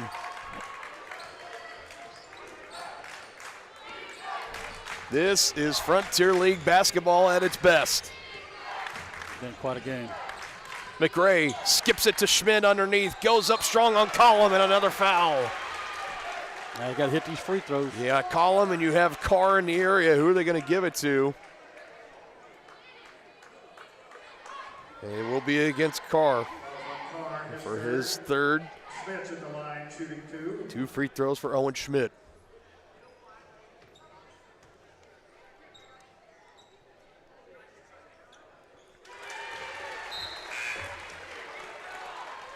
Ethan Smazel checking back in. Gus Boyle will check out. 2 minutes, 8 seconds, 46-41 ball game. Pending this second free throw from Owen Schmidt. In the air and good. The lead is 6.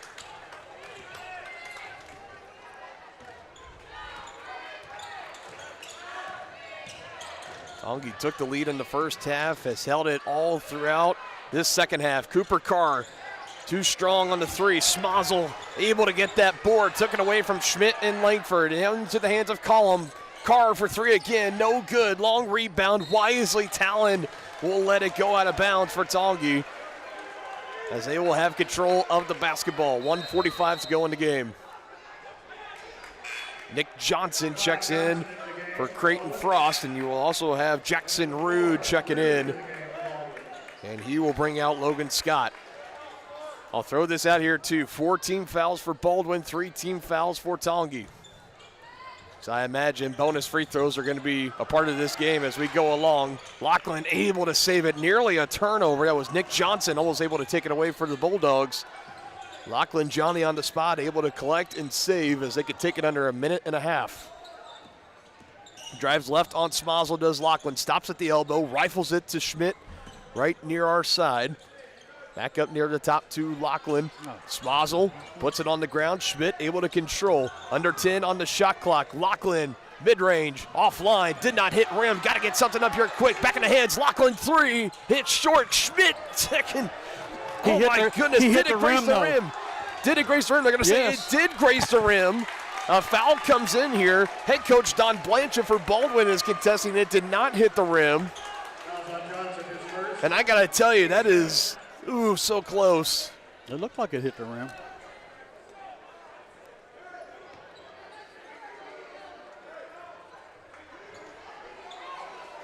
If it hit the rim, it grazed it barely on its way down.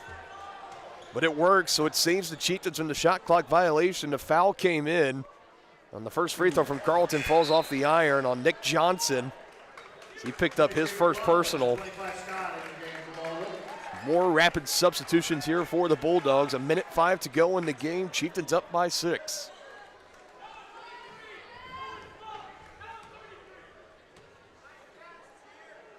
Second one from Noah, good. Both teams with three timeouts to take as well. McLaughlin near corner, good from 3. Gary McLaughlin, that's about what you wanted right there if you're the Bulldogs. A quick 3. Under 1 minute to play, 56.5 seconds. Back to a 4-point game. It's only a 30-second timeout. We'll go ahead and keep it right here on Tonganoxie Sports Live. Dylan Funk alongside Dennis Drennan. And you got a good one, partner. Man, we've had some great ones. With the girls' game today, it was coming down. Highly competitive second half. Bulldogs able to pull away late in that one with bonus free throws. They end up winning by 11. Tongi was down in that game by 22 points, and they got within, I believe, at 1.5. It was as close as they got, but it was a highly competitive matchup. This one's been tight from the start. Tongi took the lead in the first half, about halfway through, has held on to it the entirety of this game, but the Bulldogs have threatened multiple times. They were down 10 at halftime.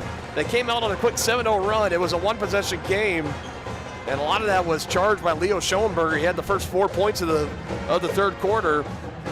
And Tongi, so many times this season, we've seen them with those double-digit leads. The team starts to surge, and they have a hard time putting it off. This time, Tongi found their own footing, built their lead back up to 10, and it's just been doing what they need to do necessary to keep this lead against the Bulldogs. Looking to close it out, now under 50 seconds away. Playing a little keep away here. Yeah, good job.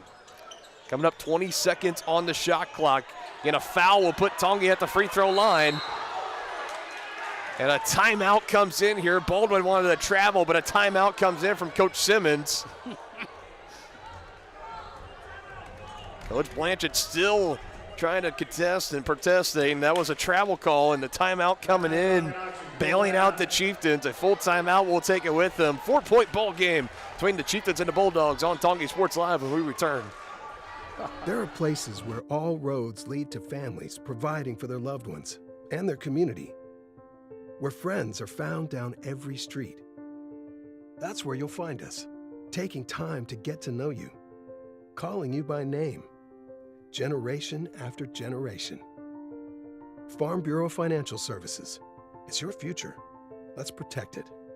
Contact Farm Bureau agent Tex Vandervoort in Tonganoxie today.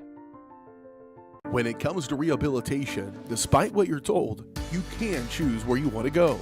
Physical Therapy Solutions in Tonganoxie is independently owned, allowing them to work with all doctors and your insurance to ensure a smooth transition, especially from a knee or hip replacement. Choose from one of their highly qualified physical therapists for an individualized plan of care to achieve long-term health benefits. Contact Physical Therapy Solutions today and let them help you. Go to ptsolutionsks.com for more information. Inbounds play here. Town will trigger it in for Tongi. 37.2 seconds. It's in to Schmidt. 3 purple jerseys collapse in. And a foul will send Owen to the line. Shot clock will be off the remainder of this game. If the Chiefs could hit their free throws down the stretch here, they're going to win this game. You're still up 4, so a 2-possession lead. I know it's technically you could get 4 points on 1 possession. You need a 3 ball and you need to get fouled and you need to go to the line, but I still call it a 2-possession game right now. 2 free throws, big ones for Owen, and he misses on the front end. That last foul they gave to Smozzle, so that's his 3rd. More rapid substitutions here for the Bulldogs. Owen looking to collect, take a deep breath, knock down on the back end. We might see another quick timeout taken for Tongi if he makes it, and he does. Nothing will be taken. 2 timeouts remaining for both teams, approaching 30 seconds. McLaughlin looking to go back to back. Can't do it. Rebound. Talon has it for the Chieftains. He's wrapped up and fouled. They want to jump ball as the Bulldogs. I would have kept it down here with them, but it's really hard to call a jump ball when you got a guy that's completely wrapped around one of your legs. Talon can make some big free throws here. Langford at the line shooting 2. That was the first foul of the game on Rude. Tongi, they can start to taste it right now. Need to finish strong here. 21.9 still to play. With the lead only at 5. We have seen a lot of crazy things happen in sport. This game is not over. Oh, no. Big free throw here. Looking to make it 6. He does. Of all nights on senior nights, Talon Langford stepping up big for the Chieftains with 15 points, leading scorer in the game. Pull up 3 for Carr. Hit nose. Cooper Carr, we've been waiting. Just how long can the Chieftains limit him in his game? And when they need him the most, 14.5 seconds to go. He buries that 3. We're back to a 1-possession game, 50-47. Baldwin trying to get back into this one and avoid the upset. Timeout, Baldwin, full timeout. Full timeout as we step aside once more here on Tongi Sports Live. For more than 15 years, Lynch Real Estate has been a leader in the KC Metro. Hi, I'm Dan Lynch with Lynch Real Estate, inviting you to come let us prove to you why Lynch Real Estate is a name you can always trust. Dan and his team have built a reputation for unparalleled customer service and satisfaction by building lasting relationships. Learn more about Lynch Real Estate at lynchresidential.com or give them a call at 913-369-3000. Whether you're a first-time buyer or a high-end seller, I'm here to make it happen. Make the landscape of your dreams a reality with a stop at Oak Creek Nursery and Landscape. Just 15 minutes outside of Tonganoxie, come explore their full nursery of plants, trees, shrubs, annuals, and perennials.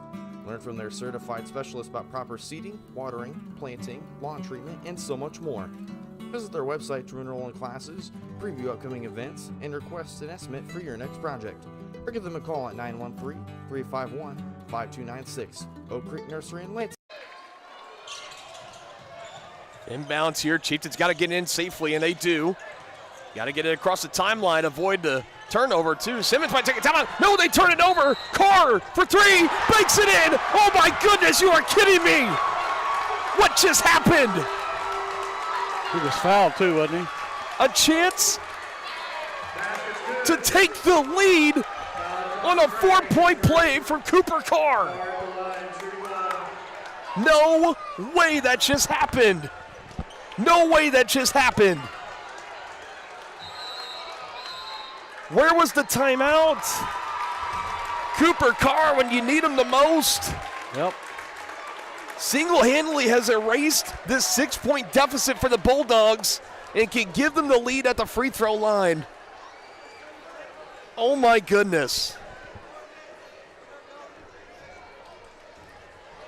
One of the top players in the state doing what he does best. I am in shock. And I'm seeing a lot of other faces around that are Tongi fans that look just like mine right now. Yeah. Unbelievable. Well, hats off to Carr because he just stepped up and hit 2 big threes.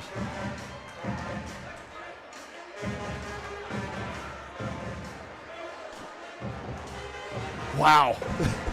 And the fact that we were just talking about with the Chieftains having the 4-point lead, and I had mentioned that I don't consider when it's a 4-point game calling it a one-possession game because you need a 3, you need to make it, and you need to get fouled, and you need to make the free throw. Cooper Carr's a free throw away from serving me up some crow. What a shot, what a moment. Cooper Carr can give the Bulldogs their first lead since the first quarter. He's now got 13. Big free throw on the way. It's in the air. He rattles it in.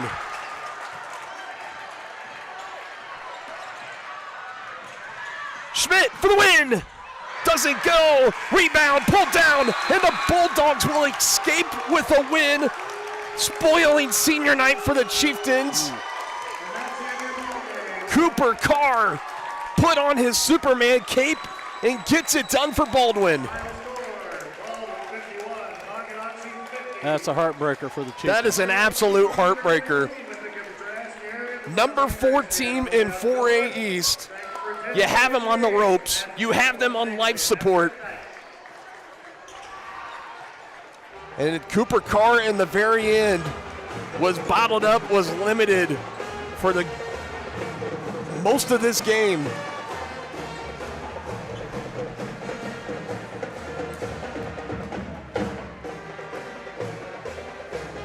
He had 7 points before that quick little 7-0 run that he just had. He single-handedly erased that 6-point deficit and gave the Bulldogs the win tonight. There is no other way to put it. Cooper Carr gets it done.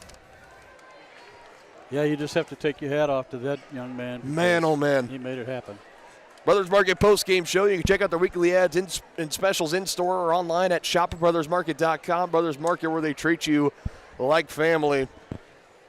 Man, oh man, point totals. Cooper Carr, got to start with him. 5 of 11 from the field, 2 of 5 from 2, 3 of 6 from downtown. None bigger than those 2 he made down the stretch. 14 points on the night for him, 8 rebounds.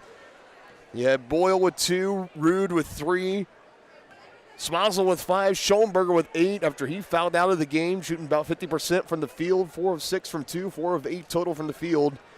5 for McLaughlin, 3 for Scott, 8 for Collum, and 3 for Frost. Hout, the only Baldwin Bulldog without a point in this one. He and Johnson, number 5. For Tonganoxie, yeah, Jason Byrne with 6, Talon Langford with 15, Noah Carlton with 9, Lachlan McRae with 5, Owen Schmidt with 11, Anthony Rowe with 4. And man, partner, you know, our Midwest Carpet Center player of the game, you know, it's we give it to Chieftains every time. Yeah. But I don't know how can it not go to Cooper Carr tonight? Yeah. If you're if this might be the one night we give it to co-players, and it's got to be Talon for Tongi and Cooper Carr for the Bulldogs. Am I wrong in my assumption there? You're absolutely right. And, but those seniors played their hearts out tonight. They have nothing to hang their head about. I mean, that's a heartbreaking, gut-wrenching loss, but I'm telling you what, they showed out on senior night, partner. Showed out on senior night. No doubt about it. We'll put the logo up there. Talon Langford, our Midwest Carpet Center player of the game. Honorable mentions going to Cooper Carr of the Bulldogs. Midwest Carpet Center, they have all your carpet and flooring needs with professional quality and great pricing. Family-owned and operated. Stop by and see them today in downtown Tonganoxie or visit their website, MidwestCarpetCenter.com, to learn more. This is the type of game where if you're watching a basketball game or any kind of game on like ESPN and you're following online, they have the metrics and the analytics and everything. And when you're getting close to a game, you see the projections of a team supposed to win. And Tongi, they were right up there, about 98, 99% close. And then all of a sudden just dropped down in the final seconds, literally the final 7 seconds of the game. Tongi played their hearts out and played against – we're talking about a team that more than likely is going to be making a third straight trip to Salina and are one of the contenders for a state title this year in 4A. And I know this season hasn't gone the way of Tongi. We have said it many times, though, that record of theirs, it now will drop to 5-14. They're 2-11 in Frontier League play. Baldwin, to wrap up on their coverage tonight, 16-3, 11-2 in Frontier League play. They're back in the win column after having their 7-game winning streak snap. Tongi has their 2-game winning streak snapped tonight. They're going to be back on the road tomorrow night against number 1 and undefeated in 4A East, the Ottawa Cyclones. But, man, I'm almost as heartbroken up here and I know I'm not. I don't have as near as gain or pull in that game as any of those seniors and any of the players and any of the guys in that locker room right now. But, this was a game that they played the Bulldogs early in the first matchup back in January down in Baldwin City, and they come in here tonight riding hot on that 2-game winning streak, and it wouldn't really surprise anybody if Baldwin walked out of here with a 30-plus point lead, running clock in the fourth quarter, spoiling senior night. That wouldn't have surprised anybody, but the fact that the Chieftains came out, I would say played their best game of the year. Yeah, many times have we talked about they played great first 2 quarters, struggle in the third, and by the time the fourth quarter comes along, the momentum is just too far gone with the other team. It's really hard for them to make that comeback. We saw that start to happen again. Bulldogs got back within 3, but the Chieftains were able to answer. They found ways to offer counter punches and counter measures. They built that lead back up to 10. They held it from about halfway through the first quarter all the way through this contest, and we're 7 seconds away potentially from pulling off this ginormous upset.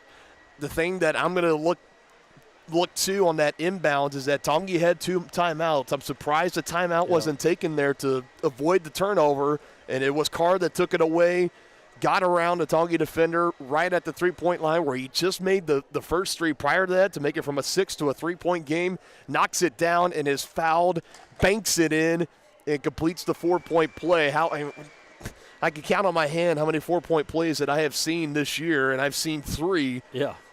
With the one tonight included, and the fact that we were also just talking about 4-point plays and how rare they are to come by, and how just and that's what the Bulldogs needed tonight to take these Chieftains out. And that's exactly what it was. So if you're a Bulldog fan, or if you're a Baldwin Bulldog player right now, you're happy about the win, but you're also a little disappointed because you know that you bring that performance into a sub-state championship, sub-state, whatever. Yeah. If you win your sub-state, if you get to Salina, you know that's not going to get the job done. Right. But again, this Chieftain team with that record now at 5-14 overall, we've said the record doesn't speak to how good this team is. They have let a handful of games get away, and this should be about a 500-plus team tonight, and they let another one. Unfortunately, I'm not even going to say they let one get away. No. Baldwin just took it from them in the end. They did. But this is one that was going to be highly likely going down as a win. Who knows what this season would look like. If ifs and nuts were candies and nuts, we'd all have a Merry Christmas, is what Sheldon says on The Big Bang Theory. Yep, that's just, true. Just a tough loss when it's all said and done here for the Chieftains. But, short-term memory, because you're going to be going out and you're going to be facing the Ottawa Cyclones. And who's beat this Baldwin team twice. And Baldwin's lost 3 times this year, and Ottawa's beaten them twice. And Ottawa undefeated, #1 in 4A East. Another tough opponent tomorrow night. So got to be ready to face the Cyclones tomorrow on the road to close out the regular season.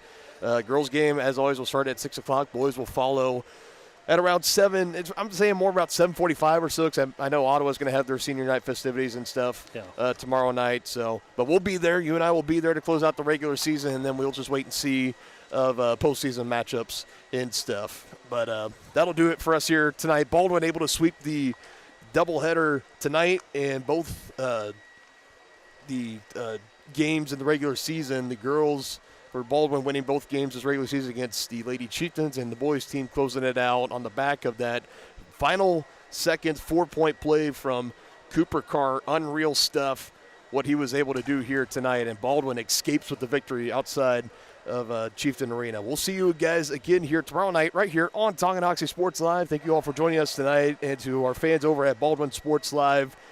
You guys got some really fun, entertaining teams, and for the boys team especially, wish you guys nothing but the best of luck. Absolutely. Moving forward, hope to see you guys again. Rep the East in Salina. Rep the East down there. Absolutely. Represent the East, represent the Frontier League. You guys are fun and very talented to watch, and hope you guys can get it done again this year. So that'll do it for us here tonight. Thank you all for watching. We'll see you next time here on your home of the Chieftains, Tonganoxie Sports Live.